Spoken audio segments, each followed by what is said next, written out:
이제 기출 문제는 뭐 말씀 안 드려도 중요한 건 다 아실 거고, 그러니까 우리 시험뿐만 아니라 모든 시험에 있어서 가장 나침판이 되는 게 기출 문제예요. 그러니까 시험 과목마다 좀 다르겠지만 우리 민법 같은 경우에는 보통 기출되었던 문제가 한 80% 이상은 다시 기출됩니다. 그러니까 기출 문제만 정확하게 잘 정리해도 80점 정도는 받을 수 있다는 얘기예요. 근데 이제 기출 문제를 푸실 때는 주의하실 점이 정답 맞히는 게 중요한 게 아니라, 그러니까 기출 문제에서 각각 지문마다 이 지문이 무엇을 말하고 싶은지, 그러니까 출제자가 묻고 싶은 게 있을 거 아니에요? 그러면 우리가 이론 강의를 하면서 그러니까 이제 어느 정도 이해는 된 것 같아도 실제 이제 문제를 풀면 잘 안 풀려요. 그게 뭐 나만 그런 게 아니라 돌아보면 다 그래요. 다 똑같습니다. 그러니까 이제 그거를 익히는 연습을 하시는 거예요. 내가 이제 이론으로 어슴풀에 공부 이해했던 것을 지문으로 정확하게 정리하는 시간이다라고 생각하시고, 그리고 한 번만 보시면 안 되고요. 시간 나실 때마다 기출 문제는 계속 반복하셔야 돼요. 지문별로 어떤 게 중요한 핵심어인지를 체크하시면서 여러 번 좀 반복하시기 바랍니다. 자, 그러면 교재 280쪽인가요? 자, 일단 뭐 요 41번 문제, 그러니까 민법의 첫 문제로 가끔 나오는 게 이제 법률행위 종류 묻는데, 그러니까 이런 것들은 사실 출제자가 그냥 서비스 문제죠. 빠르게 풀고 넘어가시라고.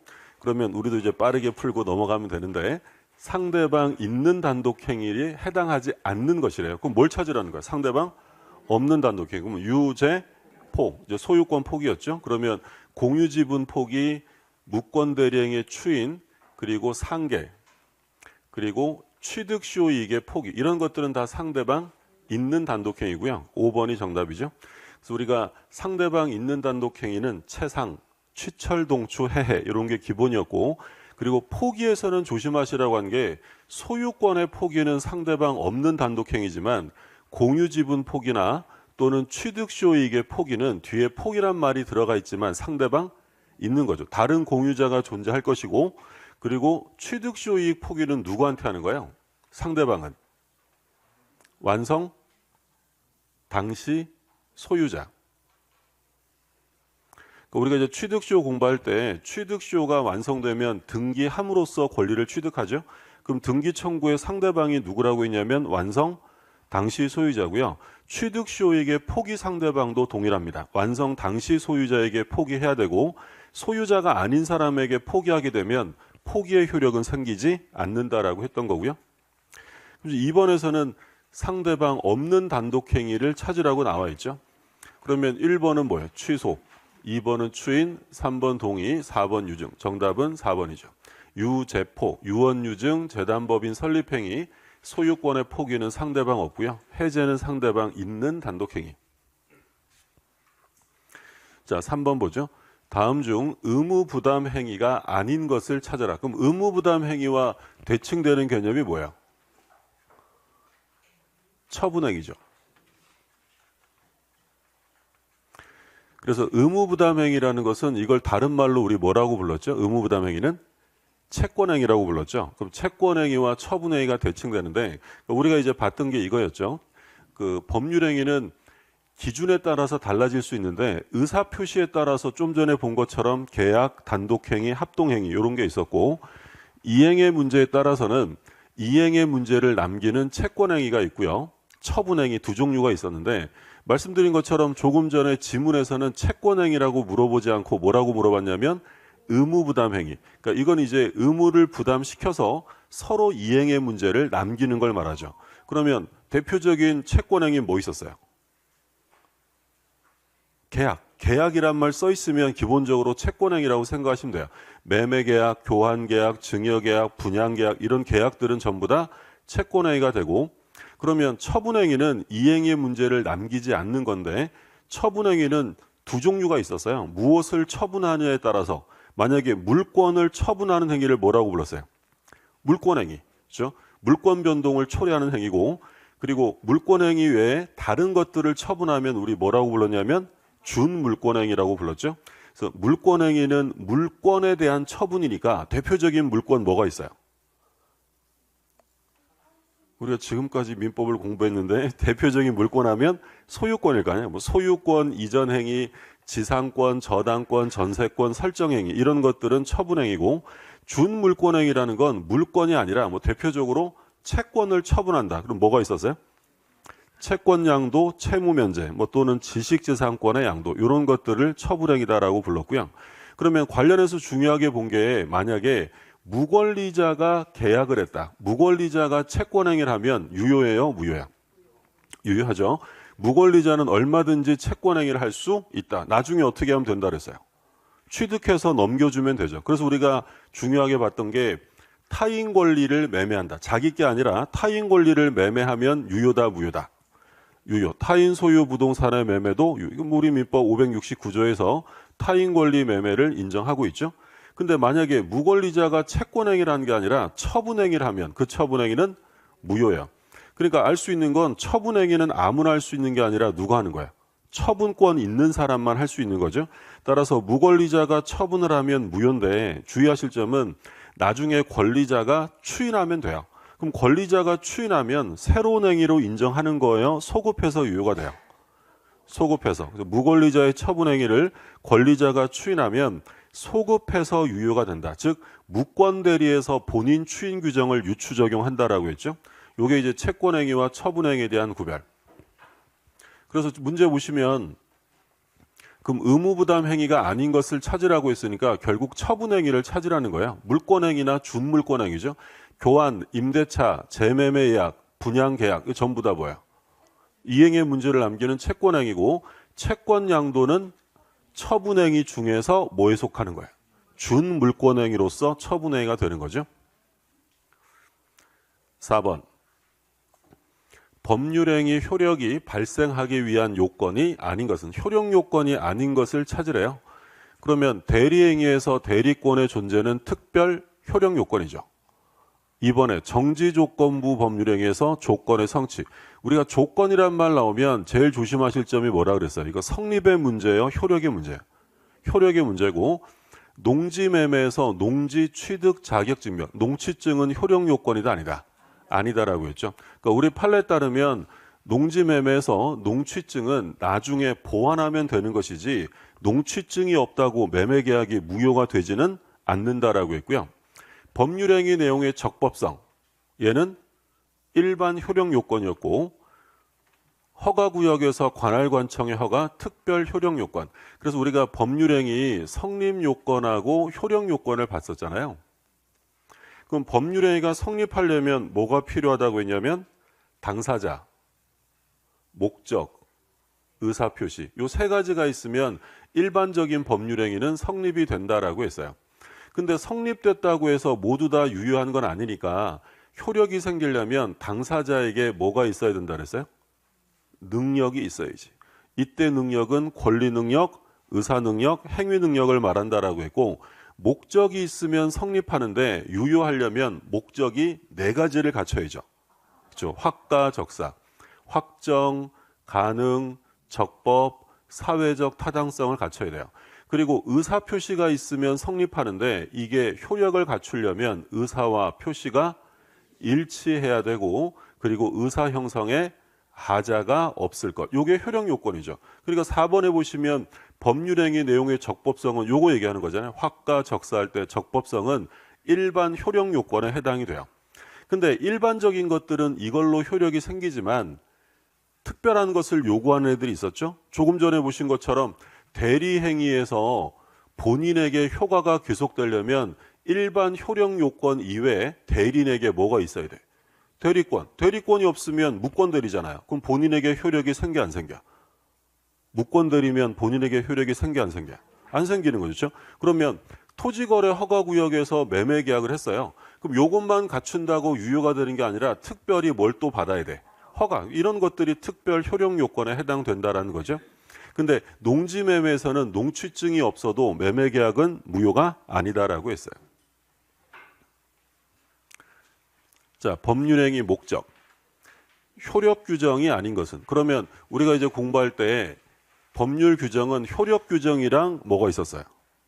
단속 규정. 그럼 여기서는 뭘 찾으라는 거예요? 효력 규정이 아닌 걸 찾으라고 돼 있으니까 효력 규정에 대칭되는 단속 규정 찾으라는 거죠. 단속 규정. 그러면 가장 대표적인 단속 규정은 뭐가 있었죠? 중간 생략 등기 있죠. 강행 규정과 임의 규정이 있었는데 임의 규정은 뭐 당사자 의사가 더 우선하는 거예요. 그러니까 배제할 수 있는 규정이고 강행 규정은 다시 효력 규정과 단속 규정이 있었어요. 그러면 효력 규정이다라고 하면 위반하면 이건 당연히 무효고 단속 규정은 위반해도 무효가 되는 건 아닙니다. 사법상의 효력은 유효가 된다라고 했죠. 그러면 이제 시험에서는 효력 규정이냐 단속 규정이냐를 구별하고 있는지를 출제한단 말이야. 이건 뭐 이해하고 뭐고 이런 게 없어요. 이걸 틀렸다 시험에서 공부 안 한 거죠. 뭐 어쩔 수 없는 거예요. 이거는 이해의 문제가 아니라 누가 외웠느냐 못 외웠느냐 문제예요. 그러니까 우리가 민법도 보면 이해를 해야 되는 것도 있고 이해하고 아무 상관없이 그냥 10초 컷으로 풀어야 되는 문제가 있는 거야. 대표적으로 효력 규정, 단속 규정 구별하는 거 또는 반사회적 행위인지 아닌지 판단하는 것들은 키워드 딱 나오면 바로 체크할 수 있어야 돼. 그러면 아직 안 나왔지만 효력 규정하면 뭐가 떠올라요? 물론 이제 아무 생각 안 나시겠지만 천천히 보죠. 자, 뭐 있냐면 허가구역에서 허가 안 받으면 유효예요, 무효예요? 무효. 명의신탁 부동산 실명법을 위반하면 무효. 무효니까 다 무슨 규정이야? 효력 규정인 거지. 그리고 요거 조심하시고 관할관청 허가 없이 한 학교법인의 중요한 말은 뭐냐면 기본재산 처분이야. 재단법인이 기본재산을 처분한다는 건 반드시 관할관청 허가가 있어야 되고 그리고 법정 중개 보수를 초과했다면 전부 무효는 아니고 초과 부분은 무효고 그리고 공인중개사 자격증이 없는 사람이 중개 뭘 했다고요?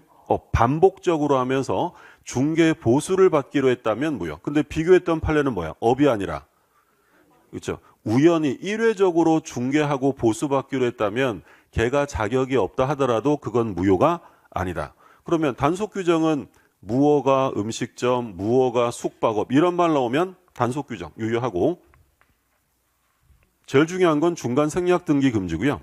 3번도 최근 판례로 주의하시라고 했죠.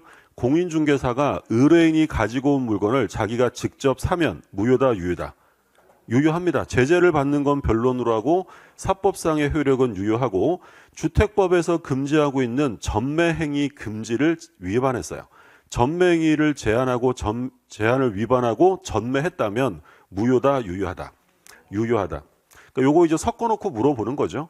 그리고 우리 판례에서는 효력 규정이란 말은 잘 안 써요. 우리 판례에서는 그냥 강행 규정 위반이라고 쓰면 우리 판례는 뭘 말하는 거야?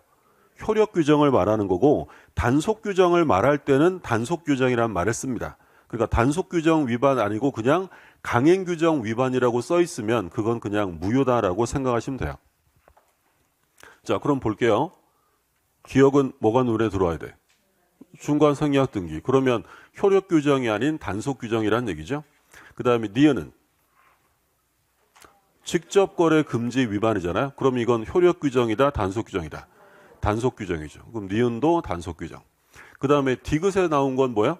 중개 보수 초가 나왔네요. 그러면 초과 부분은 무효. 이건 효력 규정이지. 그러면 효력 규정이 아닌 거니까 기억과 니은 답은 4번 이렇게 돼 있고요. 그러니까 이런 것들은 말씀드린 것처럼 딱 핵심어 찾아가지고 바로바로 체크할 수 있게 몇 번 좀 읽어 두셔야 되고요. 그 다음에 2번. 무효가 아닌 것을 찾으래요. 자, 뭐 있었어? 상대방과 통정 허위 표시니까 무효고 2번은 뭐야? 전매행위 제한을 위반했다. 좀 전에 보신 거죠? 이건 효력 규정이 아니라 단속 규정 위반으로 유효다라고 했어요. 그럼 뭐 정답은 2번이죠. 그 다음에 3번은 좀 전에 보신 거네요. 기본재산 처분, 효력 규정 위반 무효고요. 4번은 뭐 나왔어요? 끝났지 뭐 도박 나오면 끝난 거죠. 도박 나오면 반사회적 103조에 해당되어 무효가 되고요. 그 다음에 5번은 뭐 나왔어요? 공무원 나왔지. 그럼 뭐 반사회적 무효지. 공무원이 직무와 관련해서 청탁받고 뭐 받고 이런 거 나오잖아요. 그럼 전부 다 반사회적 무효. 자, 그 다음에 이제 103조 확가적사에서 좀 전에 본 게 뭐야? 적법성에 관한 법률 규정을 본 거고 이제 사회적 타당성이 나오는데 가장 전형적인 103조 문제죠. 반사회적 무효가 아닌 것을 찾으래요. 1번은 뭐야? 과도한 위약벌용. 그 다음에 2번은 도박. 자, 3번은 무슨 판례야? 증언 판례죠. 근데 증언 판례는 조심하시라고 하는 게 증언하면서 대가를 받는다고 해서 무조건 무효가 되는 건 아니고, 여기 나오는 것처럼 통상적으로 용인되는 수준을 넘었다라고 써 있으면 반사회적 무효가 되는 거고요. 만약에 용인될 수 있는 수준까지는 받았다. 무효예요, 유효예요? 유효하다라고 했죠. 그래서 우리 판례는 증언을 했을 때 여비나 일당, 여비나 일실손해 여기까지 받는 것은 괜찮아요. 요거는 이제 통상적으로 받을 수 있는 거라는 거죠. 근데 요거를 초과하게 되면 이건 정의관념에 반해서 무효다라고 했고요. 자, 4번은 뭐 나왔어요? 공무원, 반사회적 무효고. 자, 5번. 자, 5번은 매우 중요한 거였죠. 강제 집행을 면할 목적이라고 써 있으면 이건 반사회적 무효가 아니다라는 거예요. 물론 이게 강제 집행을 면할 목적으로 부동산의 허위의 근저당을 설정했대요. 이거 무효예요, 유효예요? 무효지. 무효지만 반사회적 무효는 아니다라는 거. 이거 뭐예요, 지금?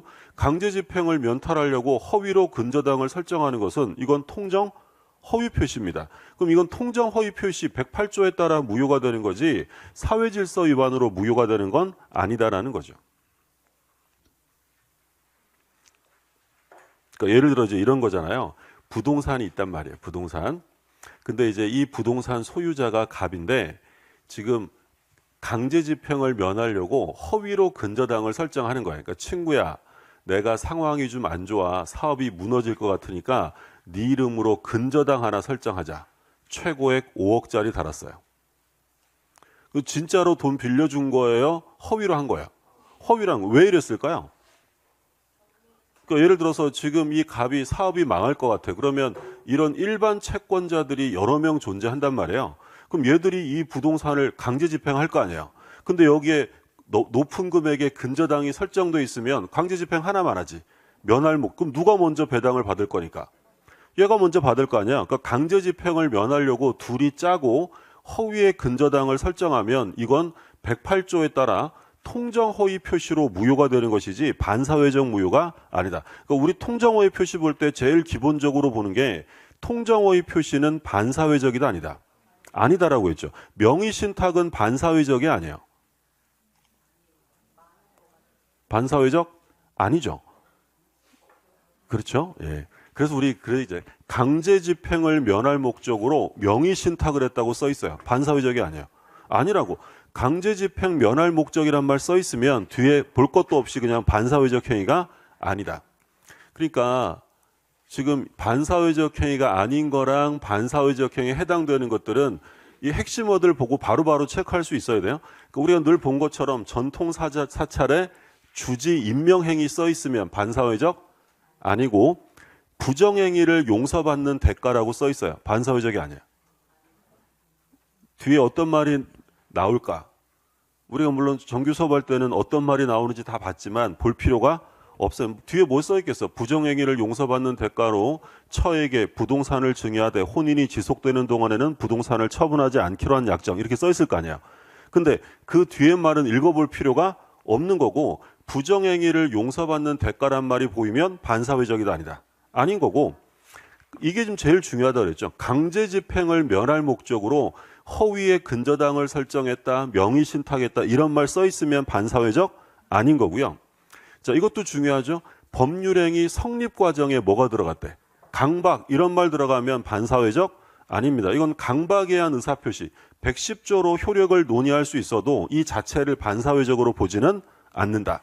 그 다음에 이것도 시험에 여러 번 나왔죠. 비자금을 은닉하기 위해서 뭐 하는 거야? 임치, 보관하는 계약은 반사회적 아니고 자, 성공보수약정 중요한데 반사회적 아닌 것은 무슨 사건?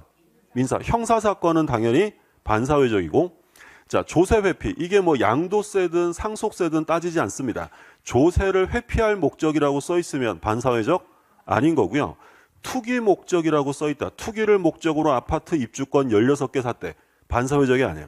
아닌 거예요. 투기란 말 써 있으면 반사회적 아니고 무허가 건물을 매매했다, 임대했다. 이건 반사회적 아닌 거야. 근데 좀 전에 보신 것처럼 이거 계속 나왔죠. 공무원이 직무와 관련하여 청탁을 받고 어쩌고저쩌고 써 있을 거 아니야? 그럼 공무원 써 있으면 반사회적이고 수사기관에서 뭐 했대?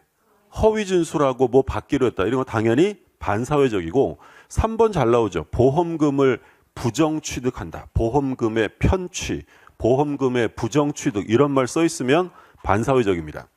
또 변호사 아닌 사람이 소송하고 돈 받기로 했다. 반사회적 무효고 이자를 정했는데 그 이자가 사회통념상 용인할 수 없을 정도로 현저한 고율이라면 반사회적이고 자 조금 전에 증언 판례 봤죠? 증언은 무조건 무효는 아니고 통상적으로 용인되는 수준을 넘으면 무효가 된다. 자, 형사사건의 성공보수 약정 중요했고요. 그 다음에 평생 시리즈들이 있었죠. 저는 평생 결혼 안 해요. 뭐 이런 것들 다 반사회적이고 위약벌의 약정 유효해요. 유효한데 앞에 뭐가 나온 거야? 과도하다라고 써 있으면 과도한 위약벌은 사회질서 위반입니다. 그리고 적극 가담했다, 적극 기망, 적극 요청 이런 말 들어가면 전부 다 반사회적 무효야. 요거는 몇 번만 읽어보시면 돼요. 문제 맞히는 건 어렵지 않고. 그 다음 문제 볼게요. 4번 반사회적 무효인 것을 모두 고른 것은. 요즘에 이제 뭐 가장 전형적인 문제. 요즘에 박스 문제가 유행이잖아요. 박스 문제 이렇게 해서 고를 수 있는 거. 기억은 뭐가 눈에 들어오죠? 무어가 나오면 반사회적 아닙니다. 아니고. 자, 그 다음에 니은 처음부터 보험 사고를 가장하여 보험금을 취할 목적. 이건 뭐예요? 보험금의 부정 취득이지. 그럼 이건 당연히 반사회적. 보험의 가장. 그 다음에 디귿은 뭐 나왔어요? 볼 것도 없지. 반사회적 아니고. 그 다음에 뭐 나왔어요? 수사기관 허위 진술 나오겠지. 그럼 반사회적이지. 니은과 리을. 답은 3번 되겠고요. 자, 그 다음에 5번. 반사회적 행위에서 틀린 것인데 1번 반사회적 법률행위에 해당하는지 여부. 자, 판단 기준 시점을 묻는 거예요. 반사회적인지 아닌지를 판단하는 건 계약시냐 이행기냐라고 물으면 언제였어요? 계약시죠. 법률 행위 시. 그래서 우리가 판례 볼 때 계약 체결 후에 이런 말 써 있으면 이건 반사회적 아니다라고 했어요. 언제만 보는 거야? 계약 체결 시만 보는 거고. 그 다음에 2번 반사회적 법률행위의 무효는 이를 주장할 이익이 있는 자는 누구든지 주장할 수 있다. 무효라는 건 이익만 있으면 누구든지 주장할 수 있다. 취소랑 다르다 그랬죠. 취소는 아무나 주장해요. 취소권자가 하는 거예요. 취소권자. 근데 무효는 잘못한 게 있든 없든 주장할 이익만 있으면 누구든지 주장할 수 있다. 이런 사건이었어요. 갑이 을하고 매매를 했어요. 근데 이 갑이라는 얘가 병한테 이중으로 매매하고 부동산을 넘겨줍니다. 등기를 넘겨준 거예요. 그러면 특별한 얘기 없으면 누가 소유자가 되는 거야? 제2매수인이 선악불문 취득이죠. 근데 이제 이 사건은 병이 갑의 이러한 배신행위에 적극 가담한 거예요. 사회질서 위반, 무효죠. 자, 그런데 이 부동산을 병이 아니라 A라는 애가 이 부동산을 점거하고 있었어요. 사용하고 있었던 거죠. 그러니까 이 병이 등기한 병이 야, 넌 뭔데 남의 땅을 쓰고 그래? 너 나가라고 얘한테 제거를 방해 제거 요구했더니 A가 병한테 뭐라고 주장하는 거야? 야, 너 이중매매 무효야. 네가 뭔데 나한테 나가라 말아야? 라고 무효를 주장한 사건이에요. 된다 안 된다? 그러니까 감정적으로 생각하시면 안 된다고. 좀 전에 우리 판례가 뭐라 그랬어요? 무효는 이익만 있으면 누구든지 주장할 수 있다는 거야. 그럼 지금 이 땅을 A가 점유하고 있는 건 정당한 거야? 정당성은 없는 거야? 정당성이 없는 거야. 근데 지금 이 병이라는 애가 나가라고 하잖아요. 그럼 얘는 나가라고 할 수 있어요? 없어요? 얘가 얘한테 나가라고 할 수 있을까 없을까? 그러니까 나가라고 할 수 있으려면 권리가 있어야 될 거 아니에요. 병은 무슨 권리가 있죠? 병이 소유자예요? 지금 뭐라고 써 있어요? 적극 가담했다. 그러면 이 사람의 이중매매로 한 등기는 사회질서 위반으로 무효인 거예요. 얘는 소유자가 아닙니다. 그러니까 얘가 나가라 그랬더니 A가 야, 너 무효야. 뭔데 네가 나가라 말아야? 라고 주장할 수 있다 없다? 있다고요. 이 무효는 주장할 이익만 있으면 누구든지 주장할 수 있다. 우리가 그 토지거래 허가구역에서도 뭐라 그랬어요? 토지거래 허가구역에서도 확정적 무효가됨에 있어서 귀책사유 있는 사람은 무효주장 못해야 할 수 있어요. 할 수 있고 무효주장한다고 해서 신의 측에 반하는 것도 아니다라는 게 판례였어요. 이 판례가 요 사건이에요. 그래서 무효는 이익만 있으면 누구든지 주장할 수 있고, 그리고 사회질서라는 개념은 고정되어 있는 개념이 아니라 변천,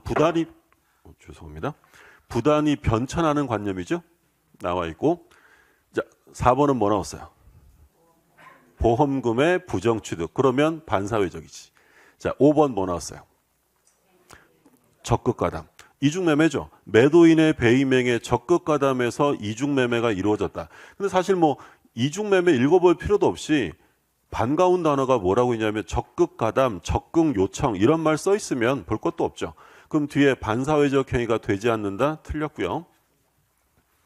본인이 알았든 몰랐든 따지지 않습니다. 대리인이 적극가담하면 대리인 기준이기 때문에 반사회적 무효다. 정답은 5번. 여기까지는 뭐 별 부담 없죠. 예. 6번. 법률행위 효력에서 틀린 것입니다. 자, 1번은 뭐 너무너무 중요한 거였죠. 뭐 나왔어요?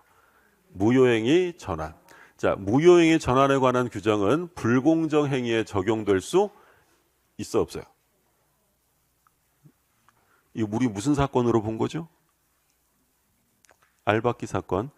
불공정 법률행위에 적용될 수, 무효행위 전환이 중요한 게 아니라 요게 불공정 행위로 무효가 되었을 때 전환에 관한 규정이 적용되느냐, 이게 중요한 거죠. 적용될 수 있다라고 했어요. 그래서 불공정 행위는 무효행위 추인은 된다 안 된다? 안 되죠. 추인은 안 되고 뭐만 되는 거예요? 전환. 그러니까 불공정 행위라는 건 가격차가 현격한 거잖아요. 그러면 어차피 거래를 할 거였다면 이 터무니없는 매매 계약은 무효지만 가격을 낮춰서 유효한 계약으로 뭐 해줄 수 있다? 전환, 바꿔줄 수는 있는 거야. 근데 이렇게 터무니없이 가격이 벌어져 있는데 그걸 추인한다고 해서 이 자체를 유효하게 인정해 줄 수는 없는 거지. 그러니까 추인은 안 되고 뭐만 된다? 전환. 그래서 불공정행위에서 제일 중요한 판례가 무효행위 전환이 인정되느냐 되고요. 그리고 또 이 사건에서 같이 본 게 불공정 행위하면서 얘네들이 어떤 합의를 했다 그랬어요? 부재소 합의를 같이 한 사건이잖아요. 그럼 부재소 합의는 유효다 무효다? 이것도 역시 무효다라고 했던 거죠. 자, 그러면 2번 경매에는 불공정 행위가 적용될 수 없다. 그러니까 불공정 행위가 하면 뒤에 나오겠지만 불공정 행위는 적용 범위 굉장히 많이 물어보잖아요. 그럼 불공정 행위가 적용 안 되는 건 경매랑 뭐 있었죠? 증여. 증여와 경매는 불공정 행위가 적용될 수 없다라고 했고, 3번 또 몰았어요. 강제집행 면할 목적. 반사회적이다 아니다? 아닙니다. 반사회적 법률행위로서 무효이다. 3번은 틀렸고요. 4번. 상대방에게 표시되거나 알려진 법률행위 동기가 반사회적인 경우. 그럼 여기서는 뭘 묻는 거냐? 동기가 뭐래요? 반사회적이다. 그러면 우리가 이걸 줄여서 동기의 불법이라고 공부한 거죠. 동기가 불법이다. 그러니까 법률행위 정상적으로 이루어졌는데 법률행위를 된 동기가 사회질서 위반이라는 거야. 그러면 동기라는 건 법률행위, 의사표시의 내용이다 아니다? 동기는 의사표시의 요소야 아니야? 아니지. 그러니까 동기가 불법이면 원칙적으로 계약은 무효다, 유효하다? 유효하죠. 그래서 우리가 뭐 많이 들었던 예가 여러 가지 있었지만, 예를 들어 제가 도박장을 하나 할까 하고 임대차 계약을 합니다. 도박장을 할 목적으로 임대차 계약을 했대. 그러면 임대차 계약에는 문제가 있는 거야 없는 거야? 없는 거지. 그럼 임대차 계약은 원칙은 뭐다? 유효. 근데 언제 무효가 된다 그랬죠? 이 불법 동기가 표시되거나 또는 상대방에게 알려지면 그때는 무효다. 그래서 제가 그 얘기 했었잖아요. 제가 이제 도박장 하나 하려고 임대차 하려고 집주인한테 저 임대차 좀 해주세요 라고 조용히 임대차 계약을 체결하면 그 계약은 유효하단 말이에요. 근데 제가 임대차 계약 체결하면서 제가 여기서 하우스나 하나 할까 하는데 뭐 방 좀 따숩나 막 이런 거 물어보고 그러면 이 경우에 제가 반사회적 동기를 상대방에게 뭐 하면 표시하거나 또는 표시하지 않았어도 그것이 상대방에게 알려지게 되면 뭐가 된다? 무효가 된다. 그래서 이걸 우리가 동기의 불법이다. 요게 동기가 결국 뭐라는 거야? 반사회적이라는 거지. 그럼 상대방에게 표시되거나 알려진 동기, 여기 뭐라고 써 있어요? 표시가 되었거나 또는 알려지게 되면 그 법률행위는 뭐가 된다? 무효가 된다. 그러니까 원칙과 구별해서 보시고, 자, 5번은 또 증언 판례 나왔네요. 그러면 통상적으로 용인되는 수준을 넘는 대가를 받기로 했대. 그러면 반사회적 무효입니다. 자, 7번. 무효인 거 찾으래요. 자, 1번은 뭘 찾으셔야 돼? 직접, 중개의뢰인과 직접 거래한 거죠. 직접 체결한 임대차 계약, 직접 거래 금지 위반이란 얘기죠. 무효다, 유효하다.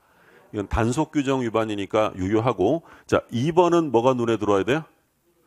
우연히, 일회적으로. 그러니까 자격증이 없는 애가 중개업을 했다라고 하면 무효입니다. 근데 우연히 일회적으로 한 건 무효가 되지 않는다라고 했고, 자, 3번은 뭐가 나왔어요?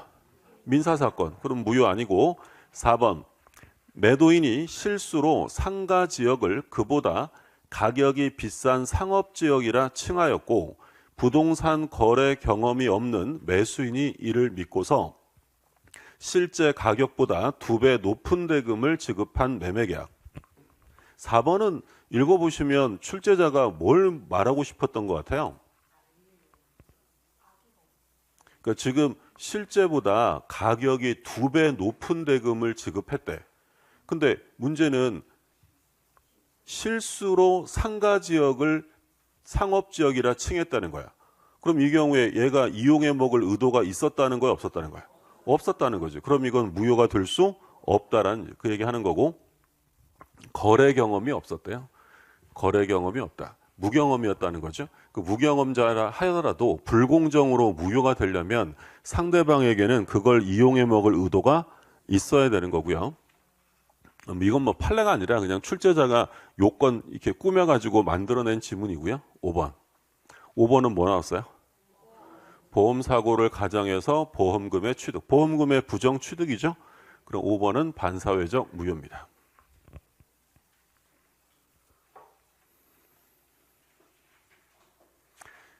자, 그래서 좀 전까지가 이제 103조에서 출제될 때 판례들을 알고 있나요? 라고 묻는 형태. 가장 단순하고 쉬운 형태고요. 103조가 조금 어렵게 출제되면 이런 이중매매 사례 문제가 출제가 되죠. 갑은 자신의 토지를 을에게 매도하고 중도금을 수령한 후. 그럼 사실 뭐 다시 병에게 팔았다면 부동산 이중매매에 관한 문제예요. 그러니까 일단 원칙부터 정리하면 이중매매는 원칙적으로 유효다, 무효다? 유효죠, 유효. 근데 이제 무효가 되는 경우, 반사회적인 경우라는 건 얘한테 이제 매매 계약을 했는데 이중으로 매매하고 등기를 넘기면 원칙은 유효. 근데 이제 우리가 말씀드린 것처럼 부동산 이중 매매를 논의한다는 건 갑이 계약금만 받은 상태에서는 이중 매매를 논의하지 않는다고 했죠. 계약금은 뭘로 추정하죠? 해약금이요. 그러면 갑은 하기 싫으면 어떻게 하면 돼? 얘한테 계약금 2배 주고 끝내면 되잖아요. 그럼 2배 주면 얘가 누구한테 팔든 법이 관여할 문제가 아니라고. 근데 얘가 계약금뿐 아니라 뭐도 받았대요? 중도금까지 받았어요. 또는 잔금까지 받았다. 그럼 중도금까지 받은 사람은 계약금 해제를 할 수가 없고요. 요 병이라는 사람에게 소유권을 넘겨서는 안 됩니다. 넘기면 형사상 배임죄의 죄책을 집니다. 근데 이 갑이 난 몰라 이러면서 병한테 넘겼어요. 자, 그러면 소유자가 되는 사람은 자유경쟁의 원칙상 누가 소유자가 된다? 병이 선악을 불문하고 취득합니다. 이게 원칙이죠. 그럼 얘가 소유자가 되면 갑의 을에 대한 소유권 이전 의무는 단순한 이행 지체예요? 이행 불능이에요? 불능이죠. 그럼 을은 어떻게 하면 돼? 즉시 계약을 해제하고 손해배상 청구하는 거죠. 그럼 이때 얘가 해제할 때 최고해야 돼요? 최고할 필요 없어요? 불능이니까, 이행 불능이니까 최고 이행기, 이행 제공 필요 없습니다. 즉시 해제하면 되죠. 근데 이제 문제는 제2 매수인이 단순 알고 있는 정도가 아니라 갑의 배신적 행위에 적극 가담을 합니다. 자, 적극 가담이란 알고서도 요청한 정도에 이르러야 한다라는 게 판례예요. 그러니까 적극 가담이라고 표현할 수도 있고 적극 요청했다 이렇게 말할 수도 있어요. 그러면 이제 제일 반가운 단어 적극 가담 나오면 이제 이건 일반적인 무효가 아니라 사회 질서에 반해서 무효가 됩니다. 103조 무효. 그럼 이게 반사회적 무효가 되면 이제 을은 등기를 받아올 수 있게 됐죠. 그럼 이거 받아오려면 예등기부터 어떻게 해야 돼요? 말소해야죠. 그럼 시험에 제일 기본적으로 물어보는 건 을이 병에게 등기를 직접 말소시킬 수 있는지 갑을 대위해야 되는지가 문제죠. 우리 판례는 뭐라 그래요? 그렇죠. 직접 말소는 안 되고 대위해야 된다. 왜? 얘가 가지는 등기 청구권, 얘는 당연히 채권적이잖아요. 그럼 얘는 상대방이 병이에요? 갑이에요? 갑이니까 상대방을 대위해서 말소를 구하는 거지 직접 말소를 구할 권리는 없다. 두 번째, 얘가 등기 청구권이라는 채권을 가지고 있는데 너희들의 이중매매는 나의 채권을 침해하는 것이야 라고 하면서 채권자 취소권 행사할 수 있느냐? 된다 안 된다? 돼야 안 돼? 그건 생각나죠? 우리 시험에서 채권자 취소권이 몇 번 나온다 그랬어요? 2번 나온다 그랬어요. 여기서 한 번, 또 어디서? 통정어휘 표시. 와, 여기까지는 잘하는데 되냐 안 되냐가 기억이 안 나잖아요. 그러면 둘 중에 하나는 됐고 하나는 안 됐잖아. 이중매매 된다 안 된다? 절대 안 됩니다. 이중매매에서는 뭐라고 꼬드겨도 채권자 취소권 행사될 수 없고요. 통정어휘 표시는 무효라 하더라도 채권자 취소권의 대상이 될 수 있다라고 했어요. 자, 그래서 채권자 취소권 나오면 이중매매에서는 뭐라고 꼬드겨도 안 되는 거예요. 그러면 이제 얘네들이 한 게 반사회적 무효란 말이에요. 그러면 이 사람들이 무효인 걸 알고 추인하면 이 매매 계약은 그때부터 새로운 행위로 인정된다 안 된다? 적극 가담한 이중 매매는 추인할 수 있다 없다? 없다고 했죠. 안 되죠. 왜 안 된다 했어요? 우리 절대로 추인될 수 없는 게 뭐였어요? 반사회적, 불공정, 강행규정 위반. 103조, 104조 강행규정 위반은 추인한다고 해서 유효가 될 수 없어요. 첩계약은 반사회적 무효잖아요.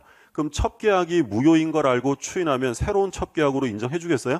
말이 안 되잖아. 이건 절대로 추인 대상이 될 수 없어요.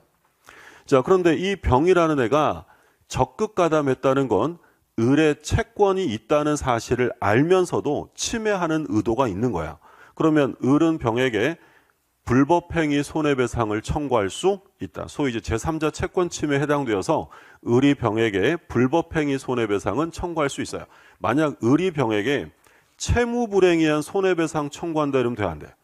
안 되죠. 을이랑 병은 무슨 계약을 한 게 없기 때문에 을이 병에게 뭐 등기를 직접 청구한다 이런 말 써 있으면 다 틀리는 거예요. 그럴 권리는 없습니다. 이해되셨어요? 예. 그러니까 이건 그냥 부동산 이중매매는 사실 조금 논리적인 걸 벗어나는 면이 있어요. 그러니까 지금 이 적극 가담한 이중매매는 뭐라 그랬어요?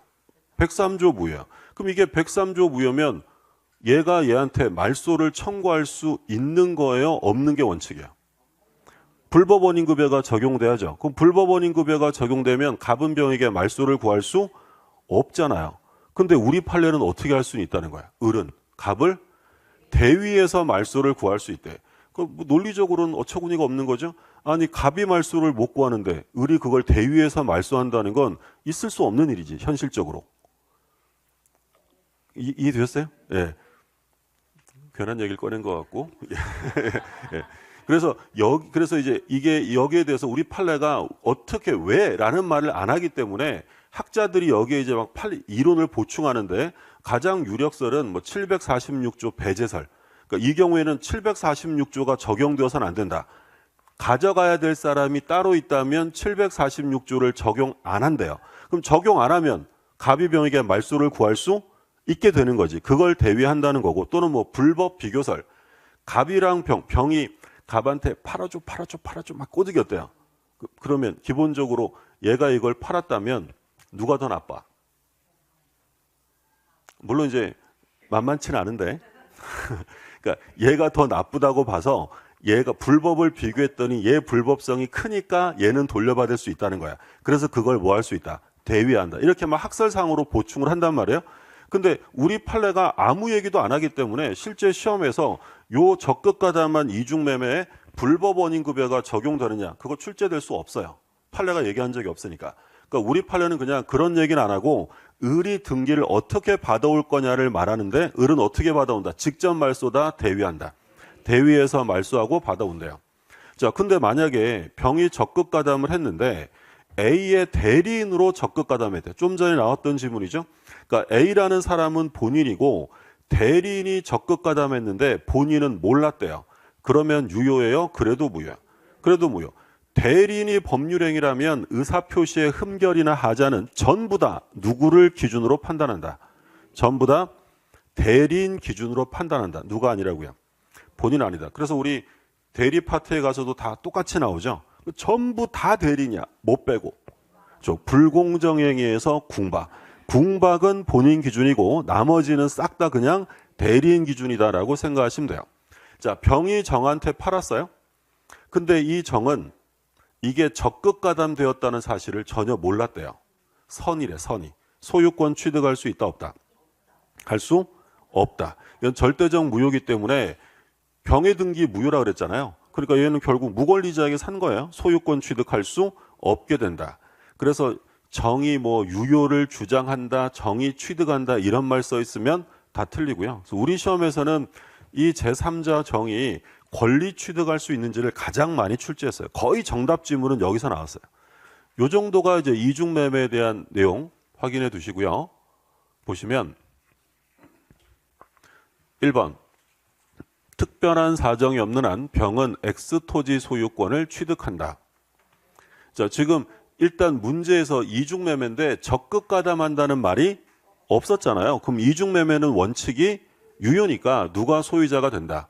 병이 소유자가 됩니다. 맞고요.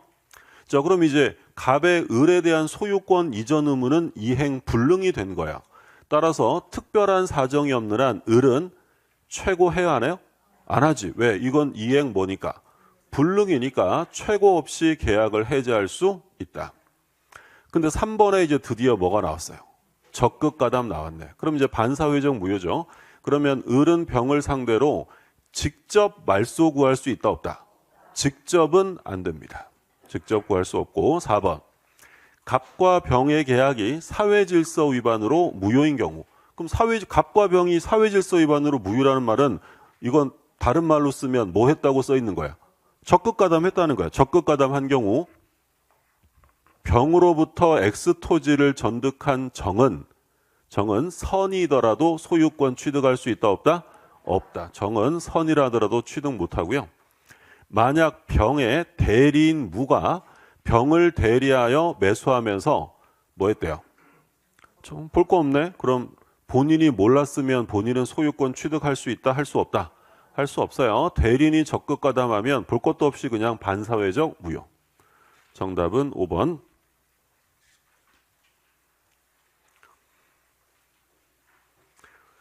자, 그 다음에 9번. 갑은 자신의 부동산을 을에게 매도하고 계약금 중도금 받았다.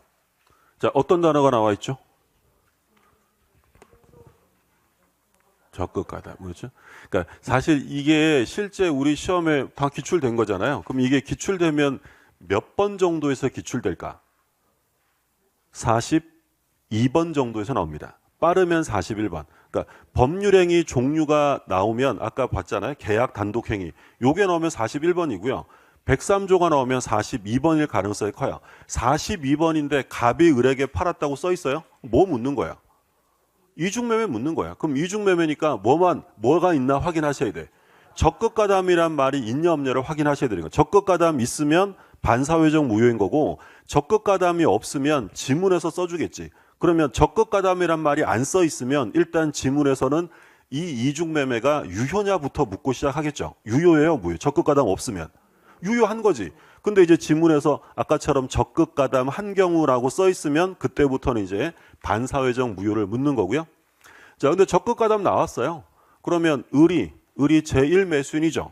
을이 병에게 등기 달라고 직접 청구할 권리가 있다 없다? 없죠. 을은 갑이랑 계약했지 병이랑 한 게 아니잖아요. 1번 맞고요. 2번 을은 병에 대해서 적극 가담한 병에 대해서 뭘 청구할 수 있다? 불법행위 손해배상 청구할 수 있고요. 3번 갑은 계약금 배액을 상환하고 계약을 해지할 수 있느냐? 이거 뭘 묻는 거예요 지금? 계약금 해제지. 계약금 해제 할 수 없다. 여기 중도금 줬다는 말이 써 있잖아요. 근데 사실 이거 안 읽어봐도 이중매매를 논의하고 있다는 건 계약금만 받은 상태가 아니에요. 중도금까지 받았기 때문에 이중매매 사건에서는 계약금 해제 나오면 그냥 안 된다라고 생각하시면 돼요. 4번 병명의의 등기 무효죠. 갑이 뭐 했대?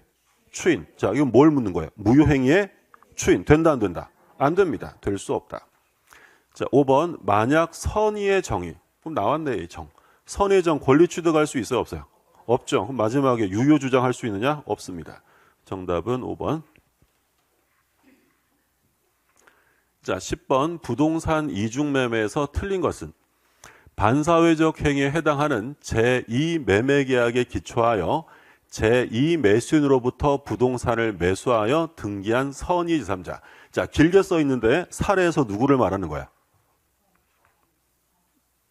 정을 말하는 거지. 그렇죠. 지금 길게 써 있으니까 오히려 사례 문제가 더 편한 거야. 사례에서는 정 나오면 얘는 취득 못한다 바로 알 수 있잖아요. 근데 이제 이거를 그냥 텍스트로 쓰다 보니까 길어지는 거지. 반사회적 행위에 해당되는 제2매매, 제2매수 있었고요. 그럼 제2매매 계약의 기초에서 이 제2매수인이 병이잖아. 병으로부터 부동산을 매수한 사람 누구예요? 정의지정, 정의선이래요. 그럼 얘는 유효를 주장할 수 있다 없다? 없죠. 그렇죠. 답은 1번. 그 다음에 2번. 제2매수인이 이중매매를 알았다는 사정만으로, 자, 반사회적이다 아니다? 아니죠. 반사회적 행위에 해당한다고 볼 수 없고요. 3번 특별한 사정이 없는 한 먼저 등기한 매수인이 소유권을 취득한다. 맞는 거죠? 이중매매는 원칙은 유효니까 등기한 애가 소유자가 되는 거야.